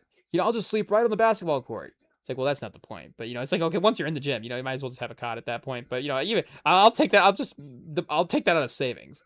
Or maybe just like a triple sleeping bag situation. I don't know. Now I'm starting to get creative. Or I guess just an air mattress. What am I doing? Hey, air mattress. I was like, get a used air mattress. No, but you get nice cheap air mattress. That'll last an off season. And then maybe, again, NBA season hits, you might have to re-up at some point. I'm not sure, but again, it could work out. We'll have to send Tom Dundon a LinkedIn and see what is going on there. But yeah, I guess I don't know if there was anything else that Windhorst was, if we need to see if he's doing I hate okay that we are seeing something so his LeBron goat chase unbelievable reaction. that LeBron I guess he basically just said that he None hates of us titles saw this and coming. that he doesn't want to talk about Give LeBron's us legacy this anymore. gift That LeBron, he's of like, playing LeBron is the greatest potentially player of all time, and 15 or that's that. 18, like And he just, amazingly leaves it at that. delicious. But matchups. again, obviously both things are true. Like, yes, if LeBron wins, if LeBron has 7 titles, then yes, he is the best player of all time. But can it be a little frustrating that if rings are the only thing that you talk about? Sure, but they are the baseline thing. So something has to be the baseline thing. It is rings. Not a hot take there. But either way, I guess that's some NBA news for now. Again, DeMar DeRozan hasn't signed as far as I know. Do we refresh the rumor mill here and see what we have got going on? Oh, we got some Klay Thompson news. It says we've got to normalize other grown chat. Speaking of us looking up salaries, Josh Hart just said this. It says we got to normalize grown men not counting other people's pockets. Dank. Draymond Green says Jalen Brunson shouldn't have taken a $100 million discount with the Knicks. It says, quote, it's the New York Knicks, bro. They can afford it. They ain't got to take no discount for them to get paid. I guess this is Draymond on this situation. My situation is different because Steph is making 270, Klay making 180. All right, something gotta give. Cool, I can take less. He the top guy. Let Josh Hart or something else take less. That's my role. Guess what? Steph Curry take a penny less. So Draymond. I think Draymond's upset that he is the one that sacrificed. Is what it looks like. because he's basically like, well, if he's like the third best player on every team should give up the pay cut if I gave up the pay cut. It's like, well, sorry, Draymond, the pay cut was taken by the best player. Like, what do you want Brunson to do? You know what Brunson wanted to spend his money on? Teammates. Like, I guess, is there a more, proper way to phrase that? But, it's like Brunson can take the salary and go buy like a Rolls Royce or a Bentley or a nice house. That'd be cool. Again, he can probably buy that on his salary anyways. Or he can keep, he can let New York keep some of the salary from a salary cap standpoint, because that is a little bit of the part that Draymond is forgetting here. Again, there is a salary cap. I guess not the second apron the entire time that, Jalen Brunson was working there, but still, obviously now it becomes even a little more important just how, strict you are right up against that apron, obviously. But it's like, okay, a different player in the hierarchy took the pay cut for New York. You know what? Too bad that Draymond didn't get that. And Draymond's making like 27. I think Draymond just got paid like 20-some million this year. I think Draymond's doing fine. I mean, Draymond's gotten a little bit of the Kirk Cousins the last couple of years. He's, making some good money here at the end of his career. So definitely, being a little maybe outpacing some of the impact that he has been given. But regardless, again, he's a great player. He's definitely earned it as well too over the course of his career, and he has sacrificed in the past. But again, I think the Warriors also were one of the teams that had the league make the rule changes for the second apron about like breaking the salary cap open, because I don't even know if Draymond sacrificed that much back in the day as well too. Like they were like a $500 million payroll after they were paying taxes at some point. So, again, it's not like they were withholding too much from Draymond Green, but let's see here. Just what we got going on. He was at 4 for 100 in 2023, and then in 2020 signed for 4 for 99. Again, we have to remember kind of what the salaries look like back in the day as well too. In 2015, he signed for 5 years, 82 million, 16.4. I mean, I guess, in 2015, what was the top salary in 2015? I don't know. We can go back and look at that. Speaking of DeRozan, it might have been DeMar DeRozan back then. Maybe he was the highest paid player a few years after that. Highest paid NBA player 2015. I guess it probably would have been LeBron or Steph or something. Oh, Kobe, Joe Johnson, shout out at $23 million. So again, we have Draymond. This was 14-15. So I guess, let's give it a little bump the next year. Like the highest paid player in the NBA is maybe making like $27 million a year in 15-16. Would Draymond have been making $20 million? He maybe would have gotten 20. So again, we're talking about like a little sacrifice for sure. Definitely credible. Like you gotta shout out. Obviously a team probably would have overpaid at that point, but even 2015, if that's the offseason after the title, it would have still been like awesome. Draymond teams would have taken him. But, again, I don't know if a team would have made him like the highest paid player in the league at that point. He has always had a little bit of that, does he need Steph Curry impact? And I think that is why he has, been so willing to be there in Golden State as well too, because it's obviously the best situation for him. So, again, Josh Hart, hey, what do we grown men not counting each other's pockets? What are we doing? Hey, what do you do when you watch Scarface? Hey, you don't look at the cool mansion and go, you want that? But I guess, for NBA contracts, it's not allowed. But also, again, if Draymond, if you're just like, if some other random NBA player is like, you should just take a discount, you'd be like, wait a second, why should I take a discount? Especially if after what we just did worked. So, I understand, obviously, Josh Hart's situation there. Chad, we're just very understanding tonight. We just understand everybody's take on everything it is. But as Windhorst, Charles Barkley, Josh Hart, I don't know. Oh, Klay Thompson. I guess I don't know why they have Klay Thompson's picture here on the hoops hype. It really has, like the least player mentioned in this situation. But again, obviously we're slow on the news right now. What just happened? Courts records viewed. The California Post on Tuesday show Ball was sued on Monday. Oh, wait a second. Just weeks after he was traded from the Hornets to the Timberwolves over accusations he owes a North Carolina landlord more than $100,000 in missing rent checks. Oh, Chad, I think it'll be fine there. But what is that, like 1 month? Hey, that's just got to be, I guess, if he's paying like we just immediately go to pocket watching after the last segment, Chad. It is what it is. Okay, what do we got? Maybe we got some NFL news. up next after this. But, you know, shout out, obviously, Windhorst and Barkley. They can call it and debate it here if they like. So we'll try to get them on the line. But maybe we'll have some NFL news up next right after this.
All right, everybody, we are back. Now it's time, maybe the first time in a little bit to focus on the NFL. And boy, we're back with a story. I tell you what, maybe one of the weirder stories of the offseason. Obviously, it seems like, for the loose sense of the word, everybody involved in the situation, regarding the headline here with the 49ers coach Kyle Shanahan, it seems like everybody is okay. But there have been some conflicting, turns out the media is not right, chat. Hey, what's going on? But turns out there is some conflicting reports, just some blatant lying on the part of the car crash. I guess, the initial reports basically saying that obviously Shanahan was not at fault. But you do have to credit Shanahan. I guess, does he have to publicly say this? Obviously, I guess it could just, and maybe he literally does. Maybe his lawyer was like, we have to address this. Something happened in court. Who's to say? But from just a non-public standpoint, he doesn't have to address it. Like he doesn't have to go out and say, oh yeah, that's what happened. 100%. It was her fault. But he could just not address it and still leave the media reporting and the fan speculation rumors to swirl. But he did it. He stepped up. Hey, he stepped up and he was like, nope. He's like, I'm not going to let that happen. I'm not going to let that slide. He's like, the reporting was wrong. It was my fault. I was actually the one responsible for the car crash. And I guess, shout out to Shanahan for taking responsibility. But, investigating the car crash itself seemed a little bit strange about how everything went down here. So, obviously reading the article, San Francisco 49ers head coach Kyle Shanahan wanted to make it clear that he was at fault for the car accident that left him with serious injuries 2 weeks ago, because that was the initial report where he was like, oh man, like Shanahan is like down bad from this car accident. Like that's actually like, obviously hope he's okay. You really are just thinking about that situation there.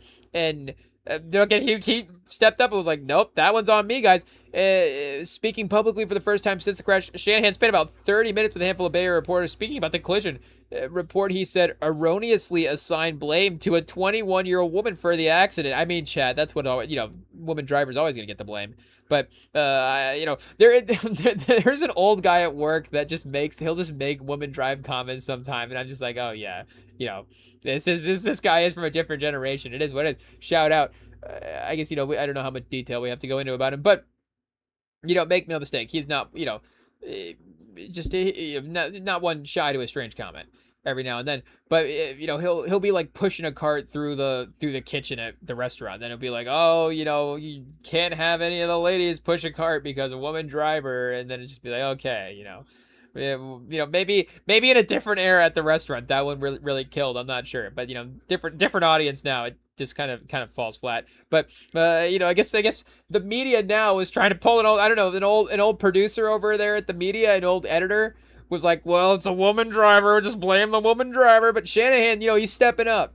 He's like, nope, I hit her. He said Tuesday. He said, he's like, I don't know why it was reported this way on the collision report database. The police report does not say that. Also, it seems like Shanahan's dash cam doesn't say that as well too. But it says Shanahan then gave a full version of events that led up and through the collision between his Tesla Model S, Chet. I mean, first off, in the driver's SUV, a crash that left both Shanahan with a concussion, a broken left hand, a broken nose, 3 broken ribs, and 40 stitches above his right eye. So it says it is Tesla Model 3 or a Tesla Model S. So I feel like a Tesla should have like crash collision, or doesn't have like doesn't Tesla literally have autopilot? So I know maybe he didn't have autopilot in gear, obviously, but still, if you're, and I guess, reading ahead in the article, which, there's so much to unpack here.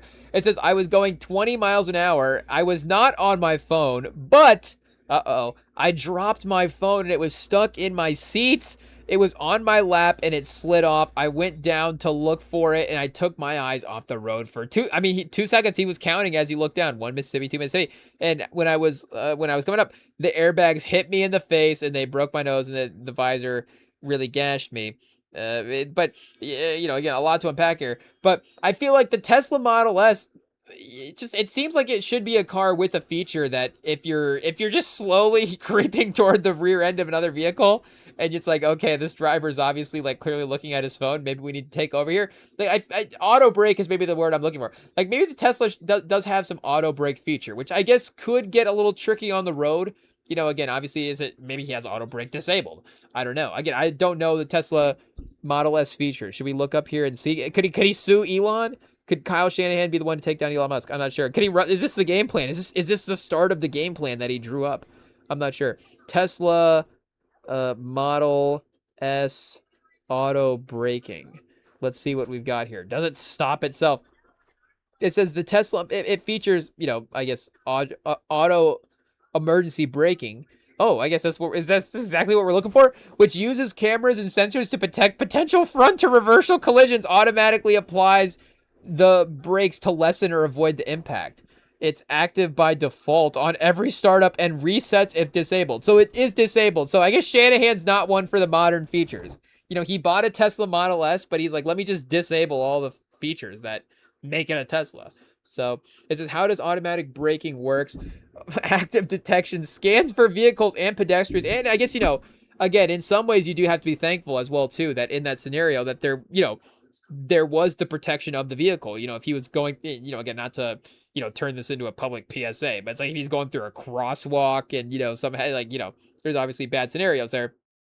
And again, obviously totally relatable as well, too. I'm not saying that to cast judgment. I'm just saying that to, obviously, again, that is just something that, the fact that auto brake reminds us that it's supposed to save a pedestrian. Like now I don't, Tesla Model S auto brake. I'm not going to just start walking out into crosswalks now. Cause I'm like, oh, that's Tesla. It'll just stop for me now. Oh, it'll be fine. So, good thing to know there. How to approach a crosswalk. It said limited functionality in reverse. So he was going forward. It's not like he was backing up out of a parking space. That would have been another, obviously, maybe you do have to just wait for that scenario as well, too. Because if you're backing out of a parking space, you can't just stop, and just bend, get the phone that way.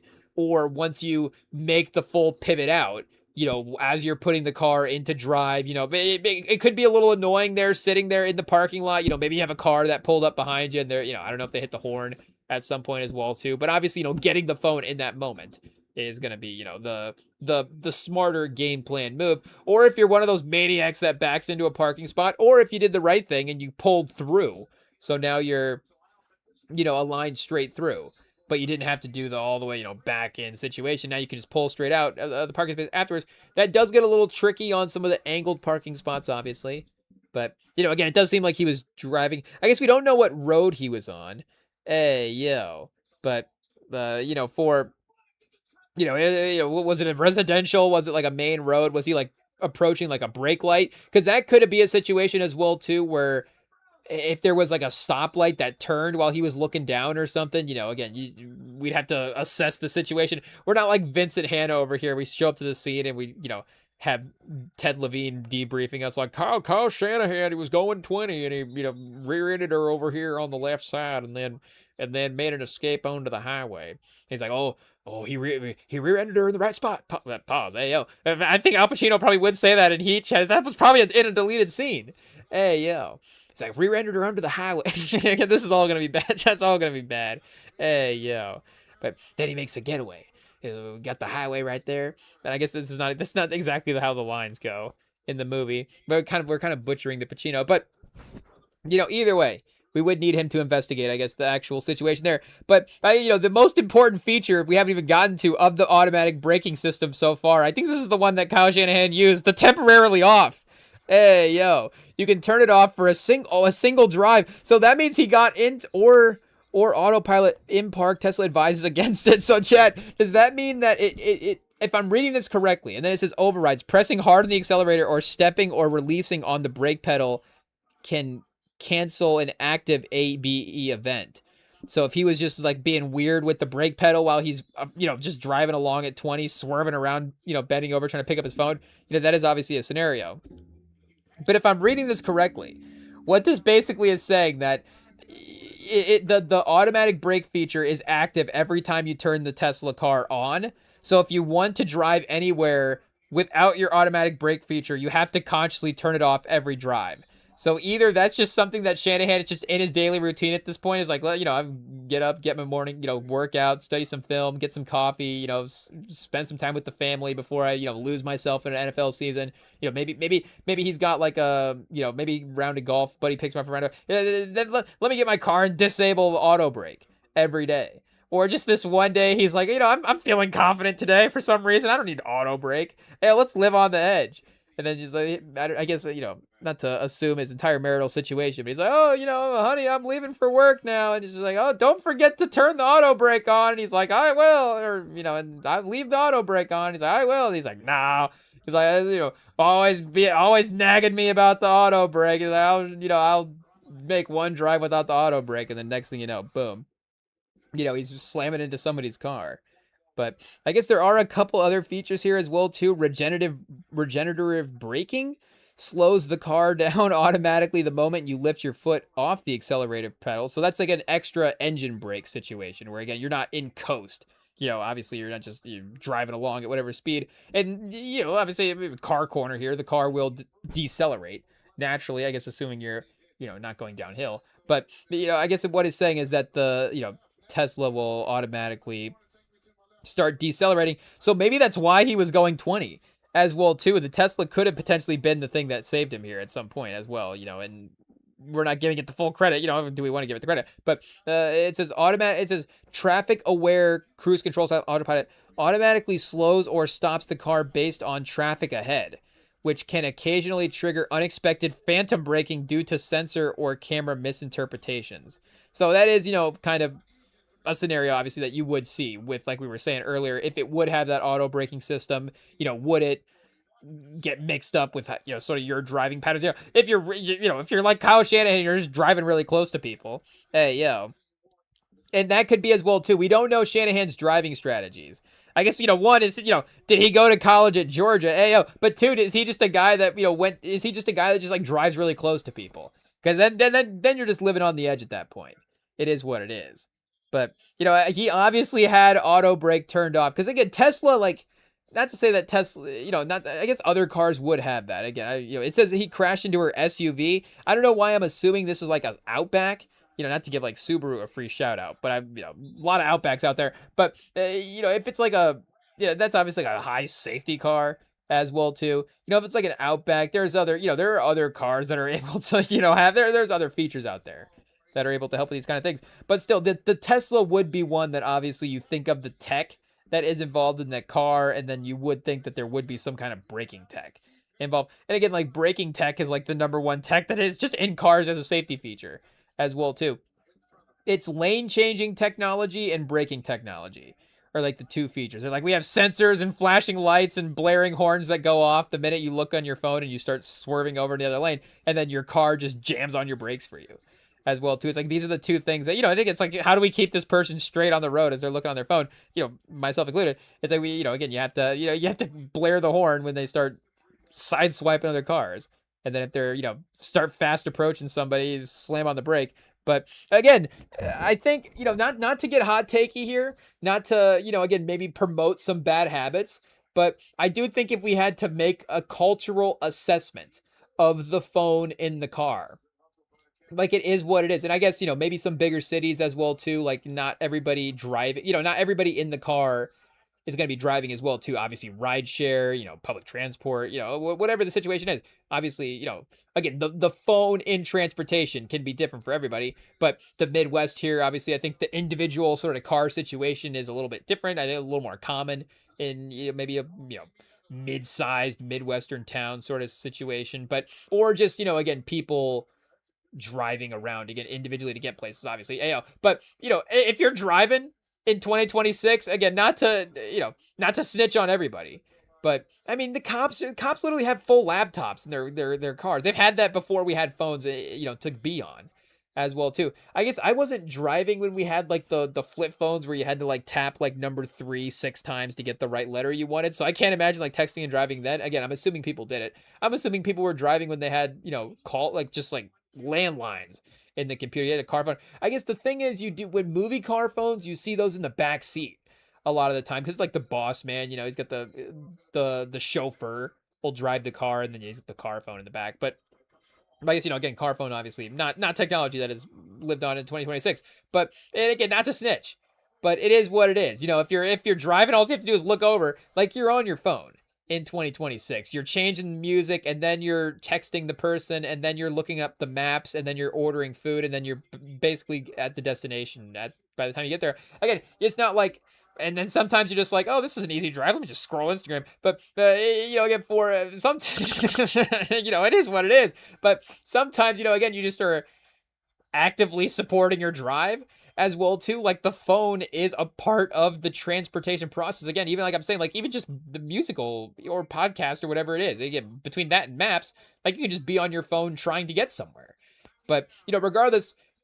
Again, not red flags. What are we saying? Like, this is not good. But I don't think being on the phone is always the problem. I think this exact scenario that Shannahan went through here is exactly where things go wrong. Because, and again, I don't know if everybody's phone driving habits are the same, but I think a lot of times the phone is up a little higher. Maybe if you're driving past a cop or something, you may lower it down. But, again, for the most part, you're driving with your phone more, really breaking it down here, more in the eyesight of the road. I guess if you're smart about it, if you really know what you're doing, you've got a quicker viewpoint. So you're not like constantly, if you're looking up and down, and I think that maybe is a little bit more of an old person thing as well, too. Maybe somebody less accustomed. And again, if you're really going through texting at that point as well, too, if you're really texting and driving, then that is, you're a menace to society at that point. That's just a real problem. Especially if you're alone in the car. I guess voice text, I'm not a big voice text guy in any scenario, but that could be a real, that's obviously a real benefit there for sure. But, again, changing music, totally acceptable. But if you're really going through text there, then that's, that's too involved to start doing it in a drive. But when you drop your phone, that's a death sentence. That is where things go bad. And and again, he was saying, he wasn't even on his phone. Like, this is literally where we were at, where we are at in America, and I'm here totally as well too. The phone, again, it has to be on your lap while you're driving, or like under the leg, like against the seat or something, but it's got to be in the driver's seat vicinity. In your pocket. It's got to be on you while you're driving. And again, not to just give away the whole game plan, but tell me if I'm wrong. Maybe there is a scenario where, because I guess I have I guess every car probably got like a cup holder right there. Maybe I'll throw the phone in the cup holder every now and then. But again, most of the times, if it starts in the cup holder, it's gonna end up in the driver's seat. Again, I guess I can kind of go like under the outside part of the leg, right side, I guess, because the left side, I guess, kind of pinned up against the door. But, kind of right side, again, kind of in the seat there. So you kind of, and that can kind of keep it from sliding around as well, too. Again, Shannahan, this is the game plan. If you put the phone on the lap, that never works. Because again, you're driving, again, Shannahan especially, he's swerving around, he's braking, or not braking. So the phone's going to slide off your lap. And I don't know how it happens, but it never goes just right on the floor in front of you. It always goes, somehow you it slides off your lap and you brake and it's like it slides into the seat and you're like, how did it just end up in the back seat? You're like, I'm gonna have to kill myself to get my phone, but I guess I'm going for it. Or if it goes down the side between the seat as well too, then again it's a death sentence because you already know you're gonna have to destroy your hand to get that. So you're like, I'm risking a car accident, but I'm already gonna be down a left hand or a right hand, I guess if you're driving. I'm gonna be down a right hand as this thing has fallen between the console in my seat, and I'm never gonna get it back as well too. It's like, if I can get my phone back, then maybe what are the odds that AirPod is still down there, and then maybe that other half of that granola bar we stole from the Blazers facility earlier. But again, it's gone if it's down there when you're driving. There's been some times where it's like, you got to do what you got to do. You got to pull over. You got to get off the road and get. I'm not saying I'm again, I'm talking about driving on your phone game plan over here. So I'm not saying that I'm the best citizen. Again, YouTube already probably took us down. But I'm just saying that has been a scenario a time or two where I'm like, I don't know how the phone totally ended up in the seat, but I'm like, I cannot get this from where it's at. Like, I have to pull into this Goodwill parking lot and just try to get my phone real quick. So that way, this song is just not hitting correct It is what it is. And especially in our car, we got the the Bluetooth situation we have right now. It's a Bluetooth transmitter in the lighter. You plug it in and then you can put the Bluetooth in through the radio. And right now, the lighter socket in our car, it jiggles around. So if you go to mess and skip the songs on the Bluetooth transmitter, it'll trip the lighter socket and then it'll cut the Bluetooth out for the transmission. So you basically, what I'm saying is, for ourself, it's inevitable that you have to pick the song on the phone. Is essentially what I'm saying. So again, if it gets dropped, you have to pull off. But you can see what happens here. Because again, this is where your eyes go off the road right here. And this is anything as well too. The phone is the most common thing to drop. Up until the phone, again, you didn't really have anything to drop while you were driving. Maybe your wallet, maybe, again, an extra set of keys or something. You didn't have those constant things, maybe your gun. I don't know, what are you dropping? But, that's probably strapped in as well too. Plus my shotgun's locked under the seat already. So again, we have to drop it while we're driving. But, again, for... what are we saying? I don't know. What are we allowed to say at this point? We already said we're, texting and driving. So, they're knocking on our door soon anyway. Not for that, but now they are. But, okay, what car is he in? But, what are we saying for dropping things? Again, maybe like food would have been the other thing. Food would have been the deadly thing at this point, because you would have maybe dropped the ranch or something. Okay, I got my fries over here and I'm gonna try to balance this ranch sauce on my leg while I'm driving. You're like, this is definitely not gonna work, but I'm gonna try it anyways. And then it immediately drops, on the first turn that you make. You're like, okay, now I have to pick that up. But that's where it gets you. And that's, again, if we're going through film like Shannahan would go through film, that's where it gets you here. Is the drop to get your phone. And again, he was like, I wasn't even on my phone. He's like, I'm doing everything right. I wasn't even on my phone. But it's, it's not the on your phone. It's you take your eyes off the road. So, hot take over your driving teacher, Rem. But, again, if you are texting and driving, there can be that weird thing where you're not, obviously, I'm not saying that it's better than not texting and driving. Yes, locked on the road, eyes locked on the road, eyes at 2 and 10, hand, I guess your eyes at 2 and 10 maybe is not the way to do it. But if you cross your eyes the opposite direction, is probably not going to help you drive. But, hands at 2 and 10 on the steering wheel, no music whatsoever, so you can hear all the traffic sounds, and then straight ahead, checking all your mirrors every 25th second, so that way you got a good sense of your surroundings. Yes, I'm not saying that that's not the best way to drive, but I'm just, in comparison, if you drop anything, if you drop your comb, hey, you're getting ready for work in this drive here, if you drop that, that's where that's where the panic sets in.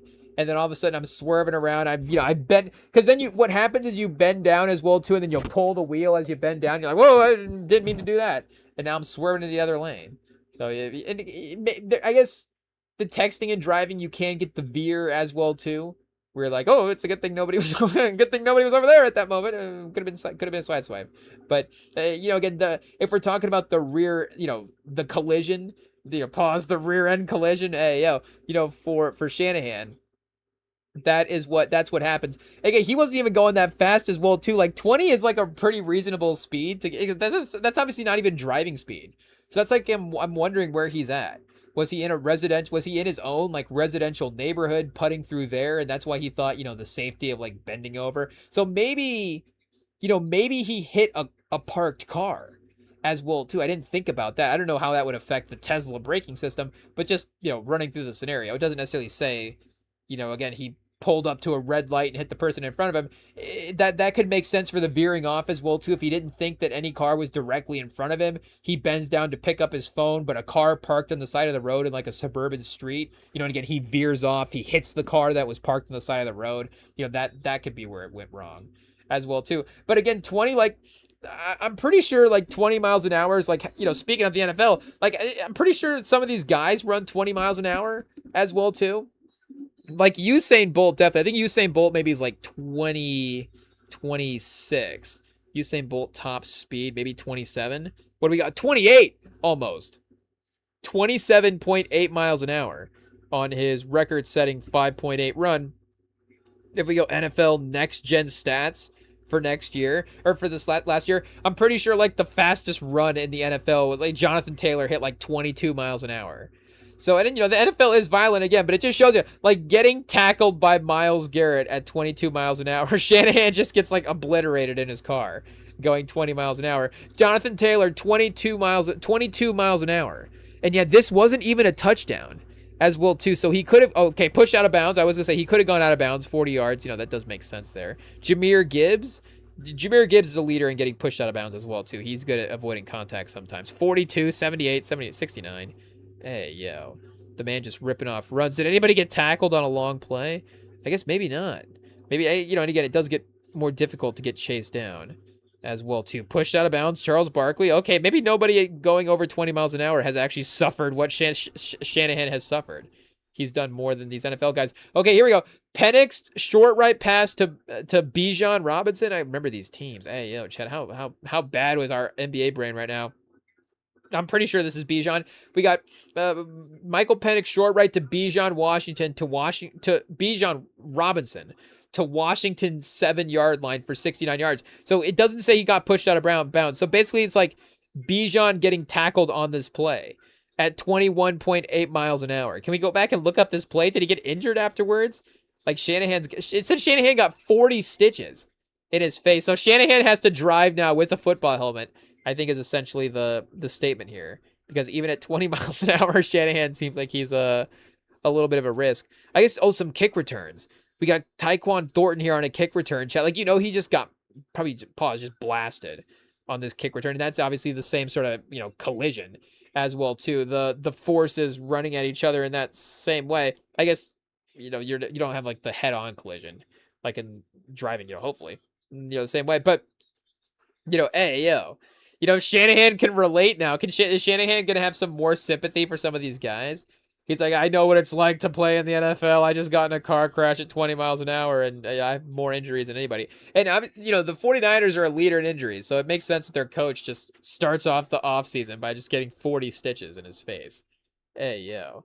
And it did also, the tricky thing here as well, too, and again, I don't know how this happened. Maybe this can go in the test. Like, it does seem like the Tesla really failed him here.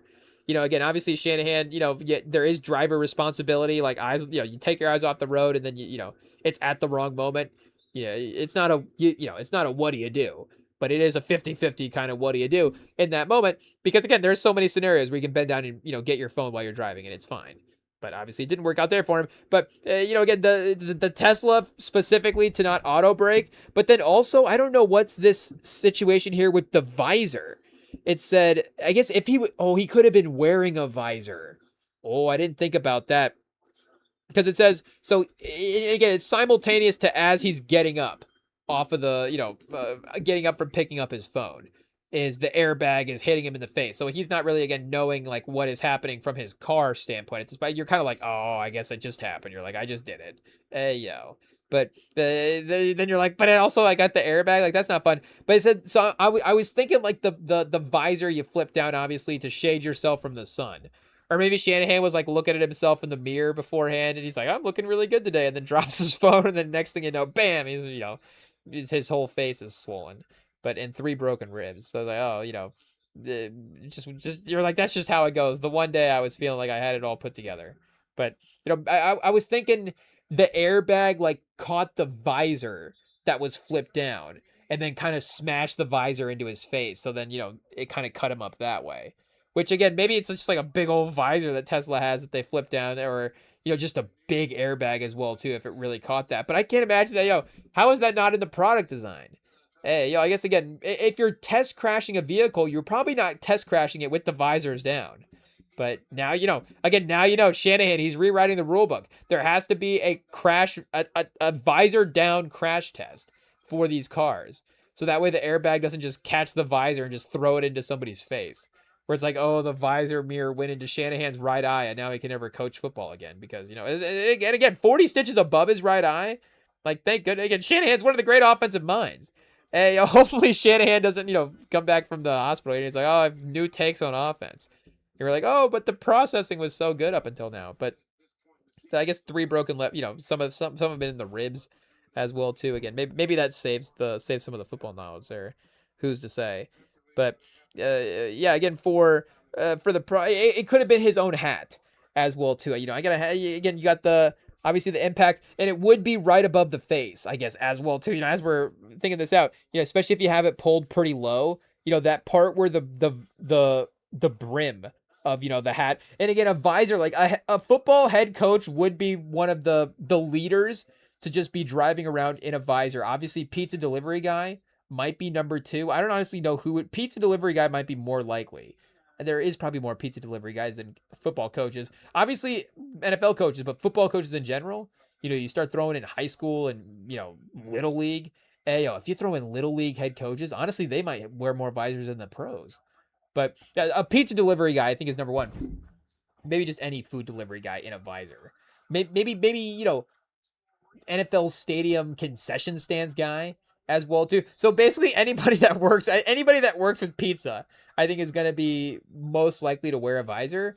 But NFL head coach is definitely number 2. But again, you got the brim connecting to the hat. That part is going to be really sturdy. So if the airbag just smashes that could definitely cut your eye open. So that could be more likely than the visor from the car, honestly. And he said, and then they said the visor really gashed me. So he doesn't even really remember that, I guess, as well too. We got a concussed Shannahan. He says, he's just like reminiscing. I took my eyes off the road to look at my phone and my car veered just for a second. It's one of those roads where there's no forgiveness. I don't really know what that means. Probably narrow, 2 lanes, one going each direction, no shoulder as well too. But again, no shoulder, like no forgiveness. He must have been riding her way too close. If it's only 2 seconds and then all of a sudden he's just slamming into her. Like, obviously he's taking responsibility for the whole situation, but he's kind of trying to double back and be like, but I wasn't really doing anything wrong and the road was bad. It's like the road was the road had no forgiveness. When I hit her, the impact was just so, I'll never forget how violent it was. And that's the quote on it. That might be the quote of the day. Again, attaching that to the 20 miles an hour, like you do love, again, the fact that obviously, Shannahan, and everybody's able to walk away from it. I guess you don't love that they have a story to tell. But again, going through the situation, you like that people are able to survive it, obviously. But, the fact that, I guess, his most violent car crash, in his life is at 20 miles an hour. I guess, again, it's like, Shannahan living to speak of the 120 mile an hour car crash. Obviously, it's a totally different scenario. And, obviously there are, scenarios that we, probably, could reference as well too, that we shouldn't make light of. But, again, 20 miles an hour is what these guys are playing at. So just the fact that it's like, I'll never forget how violent it was. It's like, well, just remember that when you call up like that, not to say it's like, you can't call plays anymore for football players because of violence, but I'm just saying, like, the most violent thing ever. Like, this is Christian McCaffrey's 3rd down every Sunday at this point. So, and sports science has done stuff on this before in the past where it's like, oh, getting tackled by this defender is the same as getting hit by a Jeep truck going like, right about this, like 15 to 20 miles an hour. And, again, guys do get injured.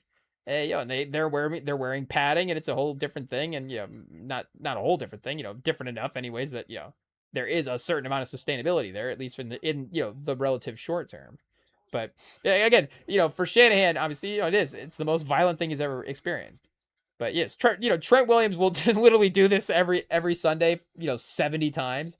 He'll just line up and have 70 consecutive car crashes with Myles Garrett, especially now on the Rams. Trent Williams just might retire. He's like, I have to have 70 car crashes a week twice a year with Myles Garrett. And then I guess, the Seahawks defensive line and whoever else they play. But, and I guess we do have the road. I didn't read enough in the article chat earlier. Hey, I just got so excited about, some of the earlier stuff. But it says the crash, which happened at 6:12 p.m. on July 14th. And it's also important to point out that, especially with the Romo news we have recently, it is important to point out there is no mention of like a DW here as well, too. No influence, it seems like, again, unless they're, just leaving that part out as well, too, unless they just forge the entire report. Shanahan, they're like, oh, actually, Shanahan's sober and did nothing wrong. And Shanahan's like, nope, I was wasted and just slammed into her. But he's like, that's like, the lawyer's like, what is he doing? But the crash happened at 6:12 p.m. on July 14th, took place near the intersection of Alma and Hamilton in Palo Alto, California. According to the collision report, Shannahan was traveling south while the woman was traveling north. Oh, it was head on, chat. No way. He veered into the other lane. Oh, goodness, chat. That's, the pieces are, fitting together. It's like a Columbo episode as we try to solve this. But Let's see. Can we narrow down this intersection? Hamilton Ave and Alma Street? Was he visiting a Gumar? Like, who lives on Alma Street? Do we have to check this out and see what is around here? Okay, we have a premier property commercial. Oh, now we're moving around in the maps. We have a premier property commercial situation there. So I guess I don't know directions, chat. We could try to tell by which way the sun's going, north, south, east, west, if we were like, cool like that. But I guess we weren't born, on the frontier, so we don't know how to, use the stars to navigate. But, he was, I guess, it would maybe make sense that I guess, does it say if he was going which way? If also we knew, like, streets run north-south, Avs run northwest, I don't know. But it says Shannahan said he was returning to his home in Los Altos. Oh, chat, right from a chiropractor appointment. No way. There's no way. He literally just got, like, he's just like, oh, I'm set. I got adjusted. He's like, these, I don't know how these chiropractors do the little, they put the pills in your hand and they push your hand down a couple times. And like, okay, take 3 of the vitamin C and you're going to live for 50 years. He's like, oh, I don't even know how that works. And he's like, let me just crack your back real quick. Hey, yo. And he's like, this is perfect. He's like, I'm set. Training camp is happy. He's like, I had a good off season. We had some good family vacations, some good resets, tough years, a lot of injuries last year. You hate to see that, but let me go to the chiropractor real quick, stretch out. Maybe they have like the invert machine as well too, where they kind of, they stretch you out and then kind of like, maybe you go upside down a little bit. They kind of swing you back and forth there. Maybe he puts they have the one as well too. Did some chiropractor visits back in the day, but they have the one where they kind of put your head in the neck. They kind of have the head sling situation. We'll call it a head sling, because it is a little different than some things, but it kind of wraps up around the cheeks. I guess a head sling is actually, I think it might be what it's called, and kind of do some spinal decompression that way. And then obviously just whatever the basic sort of table compression situations that they'll do, and also you can see some good chiropractic. Maybe Shannahan had just watched like some good chiropractic ASMR on Instagram a couple weeks before. He's like, oh, that he's like, that's right. I always kind of forget about the chiropractor, but then I was watching this ASMR. I was like, I need to make an appointment.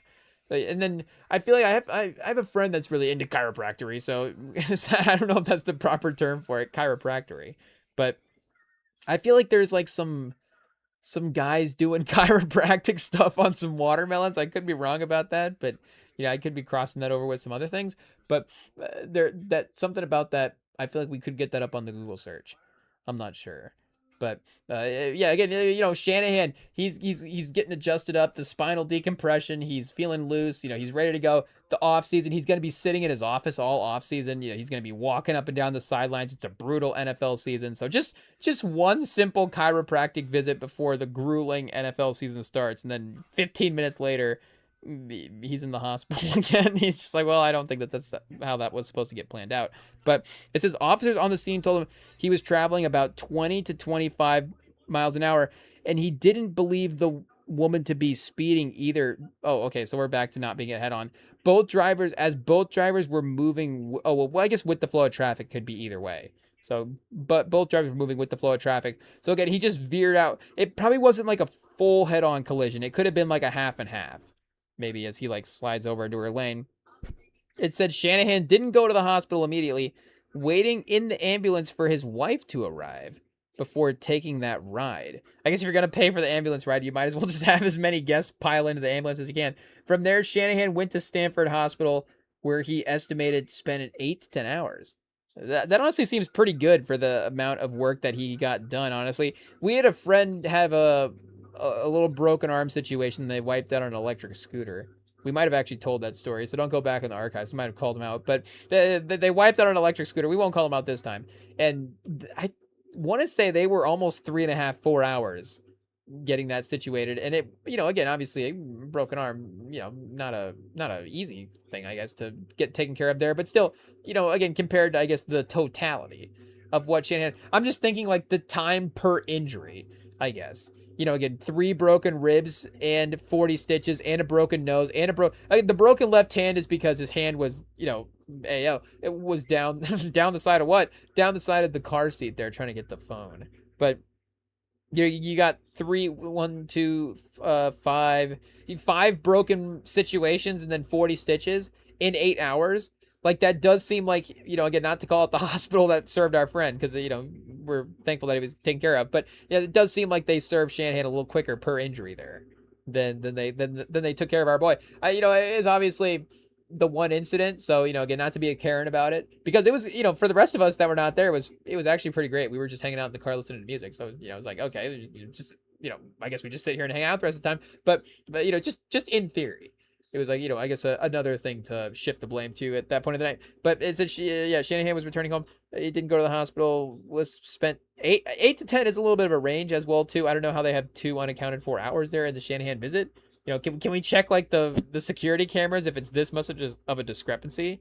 We just need like a time that he got into the hospital and a time that he left. But since then, Shanahan has been around the 49ers on a limited basis as he recovers, from the concussion that he says has been the hardest part of the recovery. So, obviously the NFL correlation is there as well, too. St. Nicholas Martinez of the Palo Alto Police Department said in statement that Shanahan's account was correct and that he was found at fault for the collision. Quote, it says, quote, there was a clerical error in the preparation of the report that was transmitted to the state database.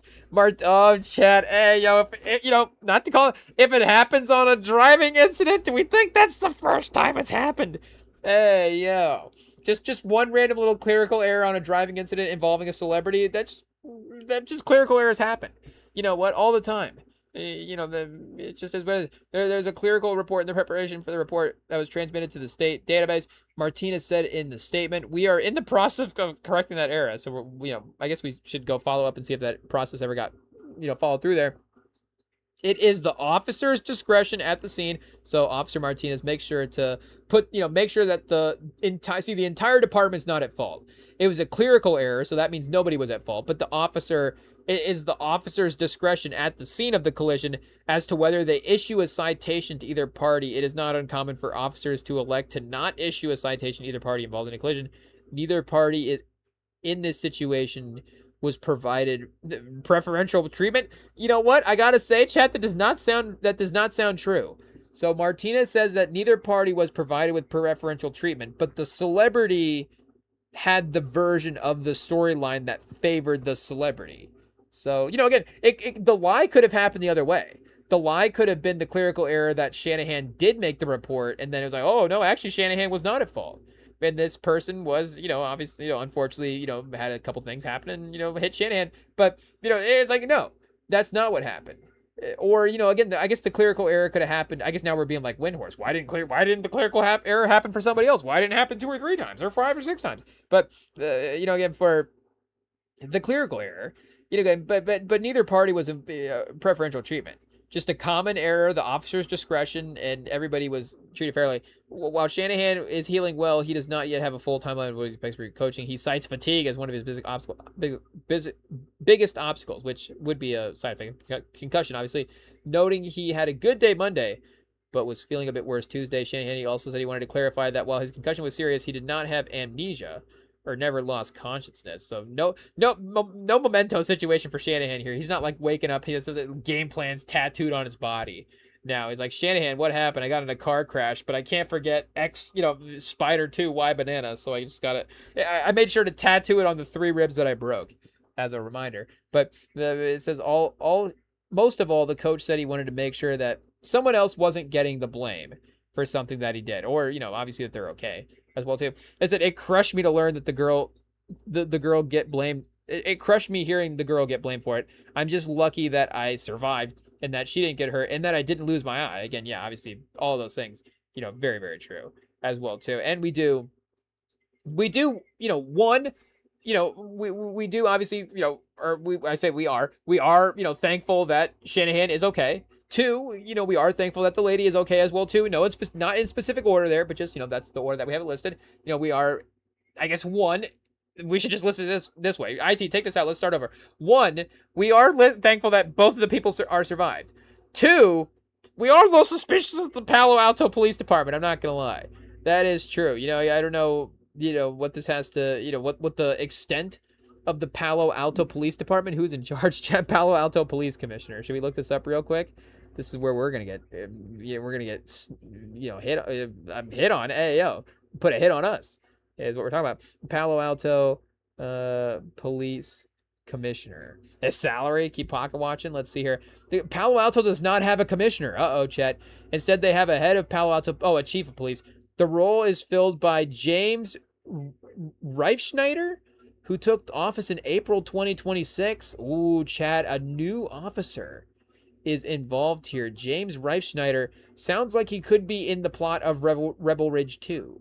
Honestly, city manager Ed Shikata announced today that, or, this was the day of this announcement anyways, quote, announced today that the Palo Alto Police Department Chief Andrew Binder announced his retirement and the selection of James Reinschneider as the city's next chief of police. So they forced out Andrew Binder and they replaced him with Reinschneider.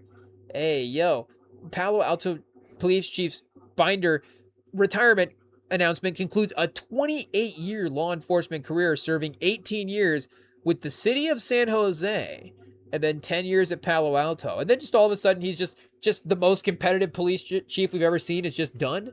I don't think so, Chad. I think something's going on here. It says, thank you, coach. Thank you, coach. Hey, different sport. Maybe getting a little meta there. Thank you, Chief Binder, for your outstanding service to the Palo Alto police community over the last decade, said Vicky Wieneker, Palo Alto's mayor. Is this just the cast of like a Marvel movie? Hey, yo, is Julia Louis-Dreyfus play this character? We should have said the name clearer. You led the department through a pandemic and fiscal constraints, addressing evolving public safety and community needs while maintaining transparency and equity and equity focus. Through it all, I appreciate your resilience and leadership under pressure and commitment to the community and consistent professionalism. So they forced him out because of his transparency. Hey, yo. They're like, this guy's a leader in the industry, a leader in the community. He's transparent. He lets people know what's going on. He's make sure to gives diverse opportunities to everybody. He's got to go. Make sure he retires. So, obviously they can't take him out. But so retirement, I'd say he got lucky there. But it's a good thing the Palo Alto mayor didn't, resort to the most extreme measures. It says, I appreciate Chief Binder's commitment to and service to the Palo Alto community and his ability navigating the changing needs of our community over the years and building trust as always. And Palo Alto Binder served and commanded several executive leadership roles. Several. So he's highly involved in the community, progressing within the department from lieutenant to captain in 2 years as associate chief. Before serving as acting chief of police and then chief of police since August 22. Also, see, he was not like chief of police that long, I guess, compared to his entire police service. And he got in there as an intern. So they didn't really like select him the same way they selected Reimschneider, I guess. The decision to retire was not an easy one. Hey, yo, so he was not ready to walk away, just like we were saying. And I'm going to miss I'm going to miss every day. Every day he's going to miss being at the Palo Alto police community. But again, he's retiring. The police department and his colleagues and the cities, every part of the job he's going to miss, and he's going to miss it every day and every moment of his life, but he's ready to go. The Palo Alto Police Department is an amazing team of dedicated staff, and over the last 10 years, we've made progress on key priorities such as the department accountability and transparency, enhanced community engagement. Oh, Chet, this is looking sketchy as we go. Hey, yo. Transparency seemed to be the main thing that they're focused on here, and they were not a fan. I appreciate the trust that Mayor Shikata and City Council and the police department team and the community placed in me. And I look forward to the continued success of the department under new leadership. Hey, well, it turns out a couple years later, they're relying on reports about whether or not Shannahan was involved in a car crash or not. It says, I'm advancing James as Palo Alto Police Chief. Reinsdorf joined Palo Alto in 2005, serving as a litigation lawyer at a local Manila firm. So we have a guy who, again, is experienced on the force, knows about the police workings, is important with transparency. They're replacing him for a former litigation lawyer. Over the last 21 years, Palo Alto has advanced within the department through all aspects, notably serving 5 years as a lieutenant overseeing field services and personnel training. I don't know if that sounds like being on the street. Captain says 5 years as captain overseeing field services and investigative services and administrative services with specialty assignments such as SWAT, hostage and negotiations and public information. So Should we highlight administrative services? So this guy's specialty is avoiding clerical errors, but they're bringing him in and they had a clerical error, which helped cover up something and made somebody look good. Which it says with specialty assignments such as SWAT, hostage negotiation, and public information. So, again, always on the business side of things. Always, never active in the force. Was he ever toting, chat? I don't know if he ever carried, but, definitely, collecting and maintaining power within the force. It says as an assistant chief since 2025, so very quickly went from assistant to head coach there. Moved him right in. It's like bringing in Kellen Moore as the head coach. And you're like, wait a second, or the assistant. You're like, Kellen Moore is the assistant. Why is that? I guess, he is still, is he's on the Saints? Is he still on the Saints? I don't know. But again, we'll do our off-season NFL refresher soon. But just not right now. It says I would be honored to serve as the next chief of police for Palo Alto. James Reimschneider said Palo Alto police, whatever that quote, I guess, is going to be basic. City manager's selection of the police chief is subject to confirmation by city council. Per city charter, Reinsdorf will step into the role of police chief. Oh, and speaking of, I guess they just have a salary, just listed right there. Just salary is what it is. Palo Alto is one of 14 departments in the city of Palo Alto and supported by blah, blah, blah, blah, blah. An annual budget of $58 million. The department is organized across 8 divisions: field services, technical services, investigation, traffic services, parking services, police personnel services, animal services, and administration. The department responds to approximately 42,000 calls for service annually with an average response times of 6 minutes for emergency calls. Hey, I guess in some lanes they say 6 minutes is not bad, but I don't know. Police response time? Is that pretty good? What city has the fastest police response time? Hey, that doesn't even matter, honestly. Who cares? But just, avoid that one. But, I guess Palo Alto does seem like, maybe there is something going on. There may be, speaking, I don't know if LA, they got the movie industry right there. I think they might just need to look at Palo Alto. And, you may have a plot kind of evolving as we speak. What is the conspiracy behind the implementation of James Reimschneider as the chief of police there? I mean, it's kind of like Jerry Reinsdorf, so it maybe makes you think that there's something shady going on, but also makes you think of Roy Schneider as well too. So it could be Roy Schneider playing a Jerry Reinsdorf type of guy who is named James Reimschneider as the chief of police for Palo Alto. But, again, very, very simple. We don't know what's going on in Palo Alto. There's no big crimes in Palo Alto. There's no massive conspiracy going on in Palo Alto. Just a simple clerical error involving a car crash, involving a celebrity of the local football team. That's all. So, we're just basically 2 steps away from Chappaquiddick all over again, Chad. Hey, Shannahan and Chappaquiddick, I don't know if, getting pretty close. But at least Shannahan avoided all that, and he was like, nope, actually it was me. I was swerving around. I just, slammed right into her. It is what it is. Hey, but, again, shout out to everybody. Well, not shout out. Do we say shout out? I don't know. But, shout out that everybody is okay, I guess, is the main point. Because I did, when we did see the news, it was like Shannahan involved in a serious car crash. I was like, oh, definitely a little bit of a moment to when you're walking around the restaurant, like, lock in, be serious, what's going on here? And then at least it was like, okay, he's okay. It seems like everybody involved in the situation made it out fine, and the details continue to emerge, I guess, mostly thanks to Shannahan. Very, very, very transparent. Speaking of transparency, Chad, the Palo Alto Police Department was like, yeah, we did not expect Shannahan to be that transparent. We literally have a new police chief who is against that. But at least Shannahan is helping us uncover the corruption of the Palo Alto Police Department. It is what it is. But we do also have other NFL news. Speaking of corruption, Chad. The Buffalo Bills. They've corrupted their jerseys. It is what it is. Spoiler alert. These are not good. The Bills announced new jerseys. It's not even the main storyline because nobody is excited about them. Let's see what we got here. Buffalo Bills jerseys news. That's going on. They unveiled the Nickel City uniforms, leading to the inaugural season of Highmark Stadiums. That's right, they do have a new stadium that they just turned over. And the stadium does have one, I guess, cool feature where it has like a broken folding table monument in the stadium as, you know, kind of a tribute to the Bills fans and, you know, their sort of iconic tradition there as well too.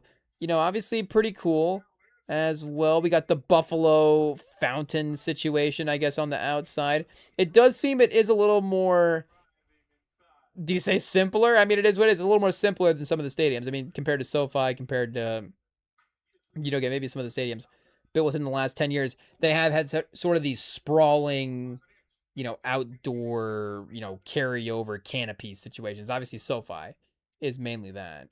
But, you know, Highmark, they're definitely going with, you know, again, a little more traditional football stadium design. And I see this is cool as well, too. You see kind of this straight on angle here. The way it just to support it, again, Highmark, it kind of rises up out of the scenery there. You know, architectural breakdown. But what's this? The inside? Hey, pause. Hey, yo. You know, obviously, yeah, pretty cool. The Bills, they know what they're doing. But, yeah, I got the Bill Jumbo TV situation inside there. But, you know, again, obviously, you know, pretty basic, pretty simple. And I guess they decided to keep that theme with the jerseys as well, too. Now, I do got to say, like, the idea of Buffalo Experiment, I guess anybody mixing up their jerseys, I do like it. I am a guy that, you know, we do like the attempt anyways. I will respect that. But it doesn't mean we won't judge the outcome. And there are some good things here as well, too. I think the helmet does have potential. You know, moving away from the entire buffalo and into the horn is, you know, something. I don't know if this is 100% it. It is a little bit, you know, kind of like a UFL situation almost. Or, you know, I don't, you know, nothing wrong with D2 college. You know, D2 college better than UFL. Ayo. But it does have, you know, maybe almost like SMU or something like that. It seems like an SMU jersey. Honestly, I didn't even think about that till now, but these do look like SMU jerseys. And honestly, the second best feature is these darker silver stripes on the shoulder pad. Given a breakup from the colorway. But I think just in general, this is a good lesson for the league. And I guess there is, you know, again, a name attached to these jerseys. I don't know if they thought of the name and then came up with the jerseys afterwards. I didn't actually know that was a name for Buffalo. You never really hear it referred to that. Again, a lot of cities do have common nicknames. I guess like Chicago as the Windy City, you know, Pittsburgh, I'm going to butcher. Is it the Three Rivers or something like that? You know, Phoenix, the Valley. I guess maybe that's gotten a little bit more common with, you know, the Suns jerseys. But, you know, there are the Bay. Hey, like there are cities that do have common nicknames. I don't know of this one for Buffalo. But it does, I guess, inspire what the jerseys look like. But regardless, I think we do know now in the NFL that gray jerseys mostly don't work. And they did try to really offset it with some bright blue here to like really, you know, highlight the contrast. But gray jerseys are just a little too simple in the NFL. I do really like, as we said before, you know, this is probably the most pro gray basketball court that you're going to get out there, and most pro gray basketball court pod that you're going to get out there. I think every team in the NBA would do better if they, you know, like Brooklyn looks like, where they have the kind of the gray wood paneling there. I think every NBA team would look better. The league would just look way better if they moved into the gray paneling. I think that the late 2020s into the 2030s, I think if it was the gray court era in the NBA, that'd be a great era. I'd be all locked in. But it hasn't quite translated into the NFL jerseys the same way. Detroit is the obvious one. Detroit has the gray jerseys. Detroit does have silver as sort of a main color, though. Again, Buffalo has always been a blue and red team, a red, white, and blue team, but, you know, a blue and red team, if white's just kind of the, you know, the base color, right? You know, as we just say for jersey. We're just talking jersey. You know, it's just sort of the most common. I guess it's the one that everybody has, right?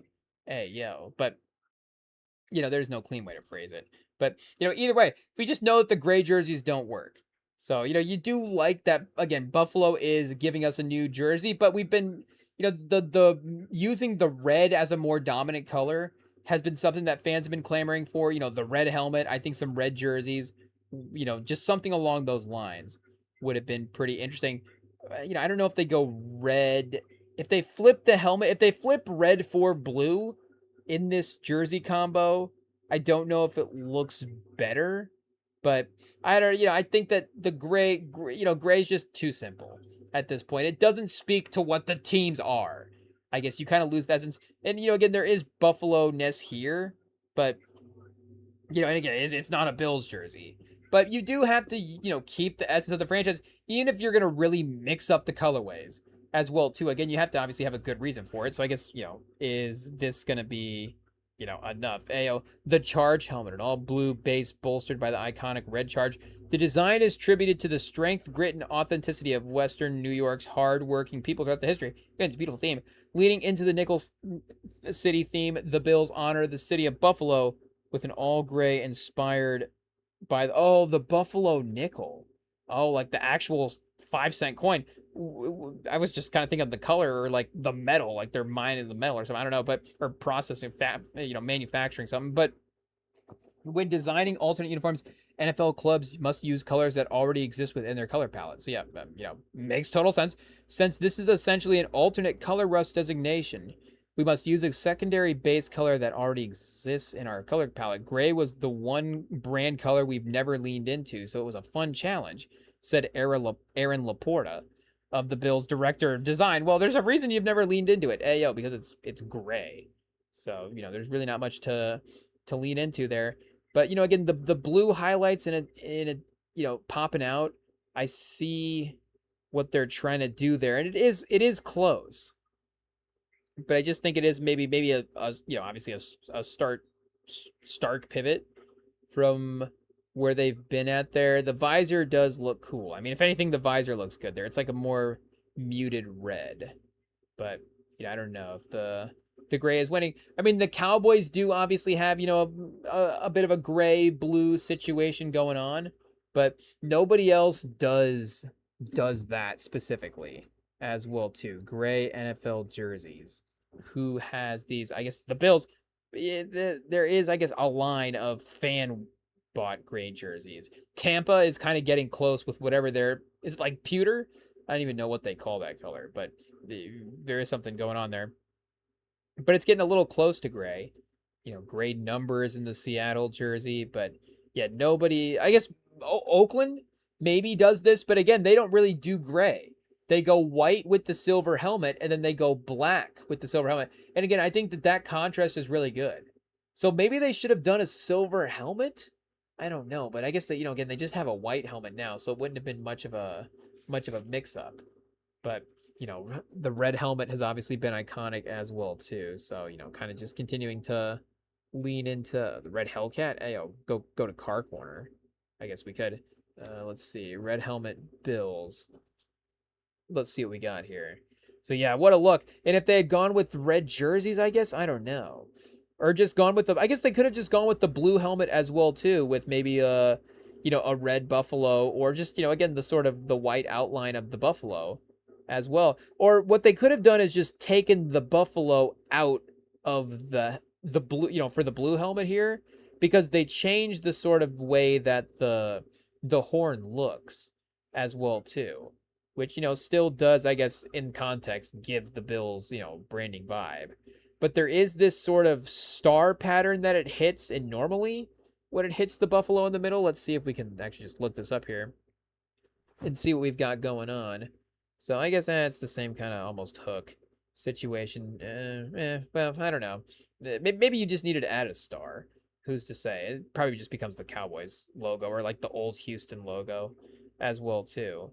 But, or just like the red helmet with the whiteout buffalo, and then red jerseys at that point. There could have been something. We'd have to do up a couple drafts, I guess, to see what is going on. Hey, yo, chat. I mean, it does look pretty clean.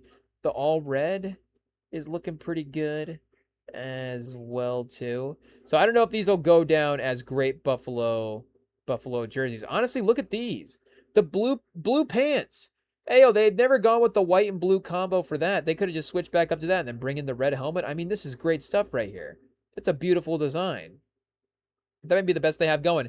This was a weird era, but they had a lot of different colors going on here. You had the dark blue with the light blue in multiple different spots, and then, the red's going on here. You got 3 different blues on the helmet as well, too. So there's a lot to process there. Red on red for Buffalo that time. Yeah, I mean, and like we're saying, is this AI? Or is this like a helmet or like a practice helmet situation? Oh, that looks good, Chad. That does look pretty good with the red jerseys. I'm not gonna lie. I don't know if it looks, I think honestly the throwbacks here that we saw are still the cleanest look, but this is a close second. That is for sure. I guess Josh Allen in a visor is not bad as well. But yeah, I don't, and you gotta at some point take a big swing as a franchise and have a variation on a jersey and really mix it up. But so I'm sure it'll be like a Drake album. It'll be like week 8, and I guess they're not gonna play with it every week. But pause. But it'll be like the couple times they wear it, we'll be like, you know what, it's fine. I guess we'll see it on the field and see what it's looking like. Maybe some of the red outline on the numbers. I feel like teams always go maybe one too many colors on the numbers. They gotta just like throw every color on the jersey. It's like, we got red over here. We know it's on the helmet. We know it's, it's Buffalo. It's still a color on your team. Hey, you have to go away total. Maybe they could have put it on the shoulder pad stripes if they would have left it off here as well. But I mean, you got red, white, and blue and gray, funneling into the numbers there. I don't know. But, shout out, though, they'll be fine this year. They got Josh Allen in the jerseys, so that's what counts, mostly.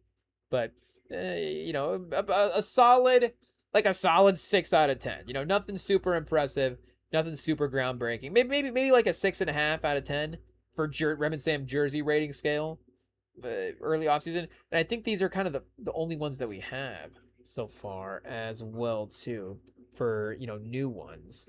But Buffalo Bill, hey, different guy. Buffalo Bills. Speaking of Ted Levine, shout out. Buffalo Bills jersey history. We don't have like a jersey.com. I thought there was like a jersey.com. What are these? The icy rivalries? How did I forget about these? Could they just gone back into this sort of look as well too? What are they allowed to do? Again, this is kind of back to the whiteout. Could they have just done like the blackout helmets and then just done, what if they had done like all black uniforms and just kept the stripe red as well too? That's kind of a different colorway. Almost leaning into, again, speaking of Atlanta, there's another team that I'm thinking of that obviously is, a lot of red and black jerseys, but we're not going to say the school name because, we're not going to do that here. But, I'm in the news. Yeah, here we go. Photos, Buffalo Bills uniforms through the years. What do we got here, chat? Hey, okay, Josh Allen, the blue on blue, white helmet. Okay, interesting black and white photo, so not a lot of help there, but, shout out, you love the pose. Okay, we do have a white on white jersey situation here, a white on a white in a white situation. Buffalo Bills team photo as well. Speaking of, what we were just talking about, definitely, okay, less red in the jerseys here as well, just sort of blue and white. They could go back into that look. Could be pretty sick. Oh, there is the alternate helmet. I was going to say, I thought there was an alternate helmet that they had that I wasn't thinking of. But just having that red buffalo with the white background could be cool as well, too. Cookie Gilchrist is the guy here. Shout out. Let's see if they have a picture of OJ in the carousel. Okay, do they? Okay, they don't have the Texans. The Texas logo on the helmets is good, too. I think that might be a Kansas City uniform package, though, now. Maybe over a Houston package. But these jersey aesthetics look really good as well. Again, just the simple big stripes as well. Like, it's not, the jersey's not over cluttered, and you don't have a million ad patches on the jerseys now as well too. But, again, you don't have it over cluttered with stripes. You don't really have anything on the numbers. You just got kind of a nice swoosh on the shoulder pads, and then, a swoosh down the side of the leg. Pause. As well too. But those are pretty clean. Okay, yeah, moving into, a little more modern era there. Kind of some standard, what year is this? 65 to 72? Okay, what is this? The 65 AFL Championship game? I say this isn't 65. What do we got a Texans player here? It's like JP Lozman. Hey, yo. Oh, 05. Okay, here we go. I was going to say, geez, Louise, I was like, this is a good photo. For 65, what camera did they use here? But Texans were founded in 02, so yeah, it wasn't obviously them. It says, but the uniform would have been inspired from that team. But yeah, this is actually literally JP Lozman in 2005 in this game. And this is, I think, literally the exact scenario where we won our first Madden game. I was playing with the Buffalo Bills. I won our first Madden game against the computer. It is what it is. I mean, it had to be at some point. I don't know how many games it took us to win against the computer in Madden back in the day for the first time, but, when it actually happened. Hey, yo. It was JP Losman. I don't think it would have been Madden 05 because I don't think we were playing it, as like a toddler. But, I don't have toddler memories of us playing Madden. I do remember we got Madden. I think maybe like, you know, right before high school. Might have been kind of around that time. But either way, we were, and I think we got a couple older Maddens. We went back to the game store and got a couple older Maddens because we are a football nerd and we like playing with, the legendary, athletes there. So, and our first legendary athlete, but it was Marshawn Lynch is what we were going for, if I remember correctly. If I'm getting the timelines correctly, I was like, okay, we want to play with Marshawn Lynch. And then I queued up the Texans because I think they were maybe the worst team that year. It's like, okay, we're going to queue up the Texans. We're going to queue up the Bills with Marshawn Lynch and JP Losman. And I don't know, a couple good receivers. Roscoe Parrish maybe on the team at that time. I'm not sure. Kind of an underrated name. But yeah, I don't think we were in these jerseys. We were in sort of the other ones that we were looking back at, that said that were not good. But yeah, I guess I imagine that for us, a lot of times we would switch up the jerseys, but I guess we didn't do it this time here. This would have been kind of same era as well. Oh, wait a second. That was getting back to an older era there. Can we skip back and see what we've got going on? These are pretty good. They added a red striping around the number, but again, there's no white blocking in between the two, so that does make it a little cleaner, and the blue is darker as well. You only have, the blue's less dominant throughout. Who's this in the back? Is this like Atlanta Falcons or is this like Cleveland over here? I don't know. Obviously, just a legendary time to go back at. Just looking at old photos, chat. It is what it is. Welcome to family photo time here on the Remington Pod as we go back and just look through NFL history at Buffalo Bills uniforms. Yeah, okay. We're in strong 7 out of 10 territory here. Chat. Now we're getting classic with what we've got going on. Okay, players that we don't really know about. I didn't even know the Bills were around for this long. Hey, have the Bills been around since the 60s? That almost doesn't even seem right. There's just no evidence of any Bills in NBA, but just because they weren't. But, when did the Bills start making an impact on NFL history? Now we just have to look this up. Not to turn this into, the Bills. Is a Ken Burns documentary on the Buffalo Bills. The Buffalo Bills were founded in 18 whatever it sounds. I don't know. But, after the Buffalo got wiped out in real life, they emerged on a new field, a more terrifying presence than the last. But 1960, I guess, was the first Buffalo season. This time, the hunted become the hunter, as the Buffalo Bills take the football field, reviving the once dead species. So, Chad, we're just writing the documentary for him as we speak. But the 64, they did actually win an AFL championship pretty quickly in their season history. Nick Saban was the head coach. No, I don't think it was Nick Saban in 1964. Who do we have here? Lou Saban. Could have been related, though. Could have been related. It does not say, but there is a potential that a head coach from the 60s named Saban could have been, Nick Saban's dad there. But yeah, I guess they have been around since the 60s. But yeah, they were bad, I guess, in the 70s. I was trying to think, I have no recollection of them being Terry Bradshaw versus the Bills or something, but they were in one divisional playoff game playoff. What do you say? It was one playoffs in general from 1967 to 1979. And then it looks like, again, obviously made a couple, and then from 82 to 85 missed a bunch as well too. And then all the way up until they got Josh Allen again. They were pretty desperate there again outside of the 90s run. But in 64 and 65, they channeled something special. Hey, yo. They were able to get the win against the early San Diego Chargers. Look at these. I can barely even look how good these logos are. Hey, yo.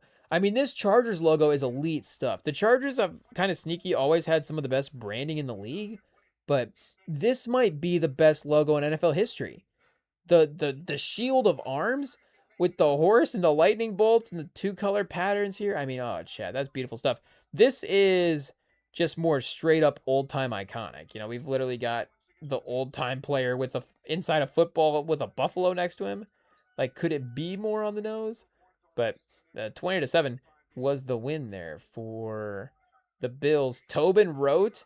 Hey, yeah, what a name. Tobin Rote, 10 for 26, 118, a touchdown and 2 interceptions. You loved the stat lines back in the day when Players would just throw more picks than touchdowns. And John Haiti, 10 passes, one pick, no touchdowns. Jack Kemp, I think kind of an early forward passing guy, 10 for 20, 188. No touchdowns, but also no picks. So pretty solid work there, honestly. Just keeping it on the ground, no turnovers.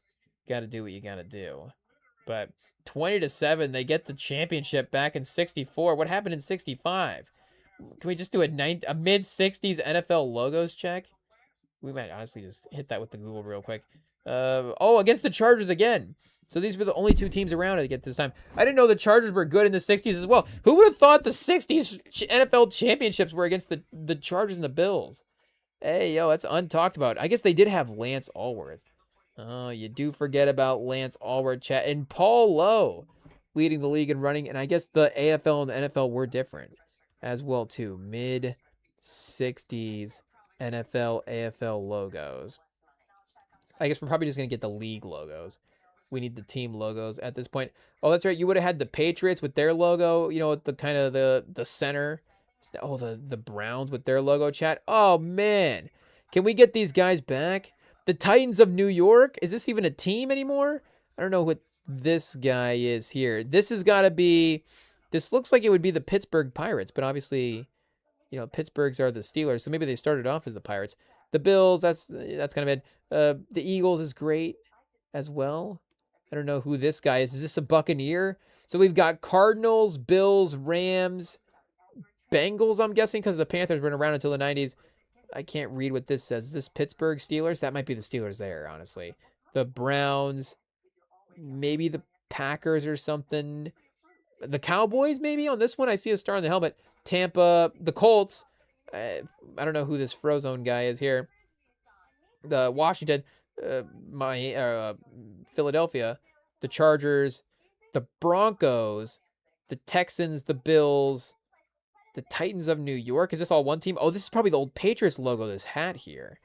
And then this would be, I guess we have no idea who these last two. Oh, the Raiders? Is this the old Raiders logo with some gold in it? And then I don't know who this guy would be. Fort Wayne? Did Fort Wayne have a football team back in the day? I'm not sure. Oh, here we go. We had started to add Miami in as well too. The Oilers. Oh, great stuff. The Broncos. Oh, classic. I've never seen this Broncos logo before. This is great. But I guess I don't know what he's doing there. We might have to get a clarification on that. But yeah, that is the Raiders logo. So that's how that's the pirate evolving over time. Hey, yo. Chat, I guess we get logo history some other time. But Buffalo, we'll have to get, can we just get AI just type in right now? Give us a new Buffalo uniform better than the ones that they have. Chat, hey, yo. Hey, yo. But what happens if we do say, like, make the 60s, what era was the best era here? I guess if we rip through real quick. Can we get back to some of those 60s jerseys? Because we don't want to... Oh, what's this? Oh, chat, this is pretty good here. Because this is pretty simple, and I like the way that they do... just the simplicity. I guess if you catch our drift, the idea of just eliminating all the random stuff that these teams put on their jerseys, especially in the 2000s. Again, like, just these random little blobs under the armpit stuff. It's like, what are we doing here? Just put some numbers and a stripes on there, and like, call it a day. Even the collars themselves start to get a little out of whack. Like, why are we stacking two colors on the collars here? Like, we just don't need to be doing all this layering. But then it does become football jersey aesthetic as well too. So, it is that. Oh yeah, I was a fan of this Nike era for sure. They started doing the V patch in the front. A little weird. V patch in the front is crazy. Chat, we might have to go. I don't know. It's getting late. It's getting late. Hey, we're just talking jerseys over here. Next thing you know, we said V patch in the front. Oh my goodness. The YouTube might take us down, chat. It is what it is. That is getting bad. Do we have any other news to go over here? We have to stop talking about the jerseys. Oh no. That is getting disastrous. Who won the game tonight? Who did the Fever end up winning? I bet they did. Hey, yo. Hey, yo, we have to pivot away here. Where's the scoreboard? It can't get up here soon enough. The Fever did win, 95 to 105. I guess there was other games as well, too. It turns out there's more than just Caitlin Clark. But, yeah, we had Liberty Sparks This is the Burger King in a original chicken sandwich. 4-point game Yeah. here as well. Get the page muted back up. Caitlin Clark, 32-7. So she was cooking, of course, in the All-Star break early, or the All-Star game early. And then I want to say some of her late games as well, too. She just had that career high that we were tuned into. That might have been last week. So we kind of might be hitting a little bit of a Caitlin Clark step-up moment here. You know, she was hurt all of last year mostly. You know, played only 13 games. In that rookie season, you know, it did, as a rookie season does sometimes, you know, take a second, of course, to, you know, to get there to where we, because, you know, she's that generational talent in college. So not say that, again, she's still obviously the generational talent, but you want that same, you know, entertainment value, impact, all those things. You want that, you know, as, you know, impatient fans as we are, you want that as soon as possible in these league scenarios. But it did, of course, take her a little bit of time to get adjusted there. But it does seem like maybe, you know, again, the extra level is starting to kick in here. There's a couple games, I guess, where she went for 9, 12, and then 13 points. But before that, you know, high 20s for sure. 24 a game, which, again, I think could potentially be a record if that were a season average. But 45 on the 17th of July. And then on the 18th, she put up 17. And then on the 22nd, she put up 27. So with 32 tonight, again, that's 29 a game, you know, just over those three. Obviously, the 45 is, you know, really helping that average out there. So that'll be a nice, you know, thing to have on the stats, you know, good performance, but just to help the averages out there. You know, that'll definitely be, that can carry for a second if she needs to, but 27 and then 32 on top of that. So we're looking at basically, yeah, up over 30 a game for Caitlin Clark in the last 4. And even if we throw in those, you know, little bit of a lower scoring game, she's at basically 23 points a game over the last 13, 47% from the field, 35% from 3. And, you know, like we could say for any NBA player as well, too, you know, that 3-point efficiency could even take a little bit of a step up.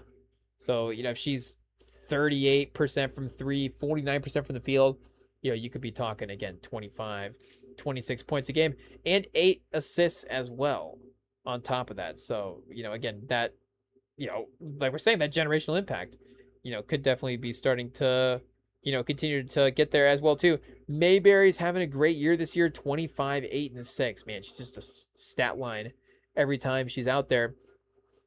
Ogu McKay with 21 and 9 tonight. Brianna Stewart, 29, 7, and 4. I don't know if we've been hearing, you know, Stewie as much as we have in the past, of course, being a league MVP. There could be injuries tied in with that as well, too. We had her at 26 games played last year, so, you know, pretty good season. I guess All-Star, you know, you're there for most of it for sure. Oh, I guess this season, 26, 31 last year, 26 this year. So, yeah, I guess, you know, still All-Star competitive. 21 a game, 46, 26% from 3. So, yeah, the numbers are all still right there for Stewart. I guess, you know, it's just maybe the conversation, you know, has just shifted to different people at this point. But, yeah, you know, obviously, we're keeping an eye the best we can over here on the W. So, shout out, you know, good to see a full night here. One of the most, you know, slated nights we've had in a while, but definitely getting, you know, the pre-All-Star break time jumped out to a good start here. So Citron, 22 points, has been, you know, super impactful to start her W career, as well as you. Olivia Miles. They were saying during the All-Star break that she is the number 1 right now in contention for Rookie of the Year, but even MVP contention as well, too. Ruko was saying number 2 in MVP voting at this time. I mean, 19 points a game and 4 rebounds and 6 assists is a pretty crazy overall stat line. So you do have to, you know, just take that, just, you know, blind and say that that person is going to be in competition for sure. But, you know, again, to obviously be a rookie right away and be able to be this hands down, this consensusly one of the most impactful people in the league, because I think she was in the draft like a year.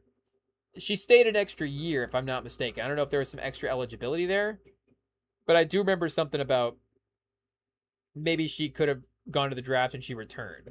And it was like, is she going to be, the number 2, the number 5 pick of the draft or whatever? I guess, we can go back and check out the drafts here for Miles. And I guess I don't know if she was actually the number 1 pick anyway. So, did that stuff matter? But, getting up and maximizing your opportunity. Yeah, number 2 pick in this past draft. I guess we're literally talking about rookie of the year. So behind Fudd, I guess, which is a really good one too, because of course she had a great all-star break and won the 3-point contest in her own right. And, maybe she was tasked to do a little bit more on the wings, you'd be in the different conversation a little bit way. Again, the Lynx have obviously had, Collier battling injuries as well too. So there's definitely just a little bit more opportunity to go around there. Oh! And then you have Flau'jae Johnson, 13 a game as well too. The scoring has been super impactful, and you do have to have her running the list. But 19 a game is obviously pretty great. Maybe one of the great rookie scoring seasons that anybody has had in the W at this point.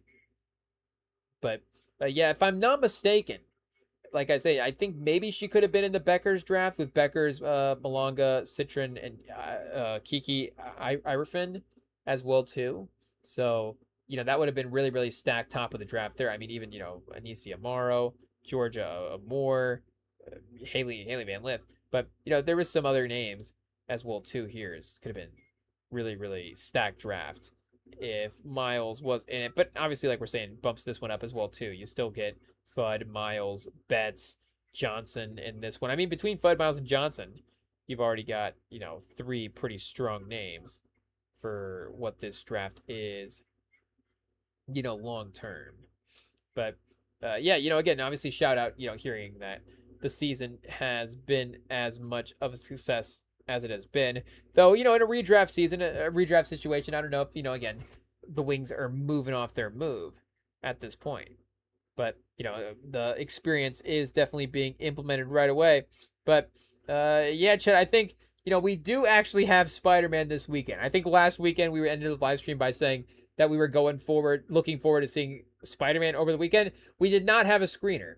We just simply messed up the date and got it wrong, and, we're looking at the wrong thing. So, unless I did it again, unless we did it again, then I'm pretty sure that we will have Spider-Man this weekend. Hopefully we are able to get to go see that there and, be able to react here on the live stream. So you'll have to subscribe. Stay tuned for the Friday live stream. We will be live Friday night, regardless of what happens. We will be here, watching whatever baseball is on. Hopefully baseball's back.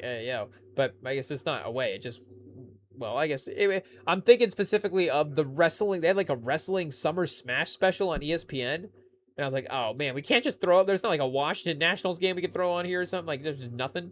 The Tampa Bay Rays aren't playing. But I guess, we were previewing the Minneapolis, Minnesota SummerSlam event, which is all fake and scripted, but we do get a preview show for it anyways. So that's kind of fun.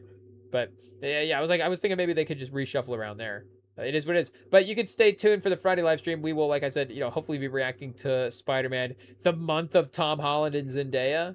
Their relationship, of course, is front and center. They're in the biggest movies ever. It seems like everything's going really well, from the critical standpoint there, as well as the box office. So, maybe we'll participate, and see what is going on with the new Spider-Man movie. I don't know if we have to do a Spider-Man preview or not. What's the bingo card say for the Spider-Man movie? Will they remember him by the end of Spider-Man? Again, we don't have we don't have any evidence of them in the trailers. The initial one that we got, there was that trailer that they did, I guess, drop at Comic-Con, though I want to say that maybe was more X-Men focused, just by judging by some of the YouTube literally just I've seen YouTube thumbnails with more X-Men in them. So I'm guessing maybe it's that. And like we said, you don't want to spoil what's going to happen here for Spidey and Doctor Strange and Hulk, potential futures. So we'll see how the Spider-Man movie, which, is the lead-in movie as well, too, as much as it is its own Spider-Man movie, it's setting up the bigger, I should say the next trilogy that they're going to try to do with that. It is, again, also, like we were saying, the lead-in movie to Doomsday. So there is going to have to be some Doomsday stuff as well, too. But hey, yo, Chad, and just got watch some of these old LeBron games on the YouTube as we do this. They had LeBron and Ben Wallace as teammates in the last game, and now it's LeBron and Shaq as teammates in this one. So again, old Cavs days were definitely a lot of fun for Cleveland. There, boy, he was having a good time when he was playing with a bunch of 35-plus-year-old used to be decent, better players. But either way, ending note on LeBron pause. We started off with the LeBron debate, of course, as well too. I guess which is what you do in the summer at this point. So I mean, make no mistake, stay tuned. Jordan and LeBron week is happening. So we got a whole week of Jordan and LeBron. We're gonna talk about him, watch old games and stuff. But for now, just Windhorst. It's okay. It's okay. It's actually a good thing if LeBron does win titles. Then yes, it's actually undisputed. And that's what Barkley was saying. But, that's anybody. If anybody right now was the best player on 7 title teams, they would be the best player in NBA history. I guess, again, I should clarify. If anybody right now was the best player on 7 title teams post-merger, they would be the best player in NBA history. But, it is what it is. Nobody's been able to match Jordan in that way or around him with the other things as well, too, like the way that LeBron has.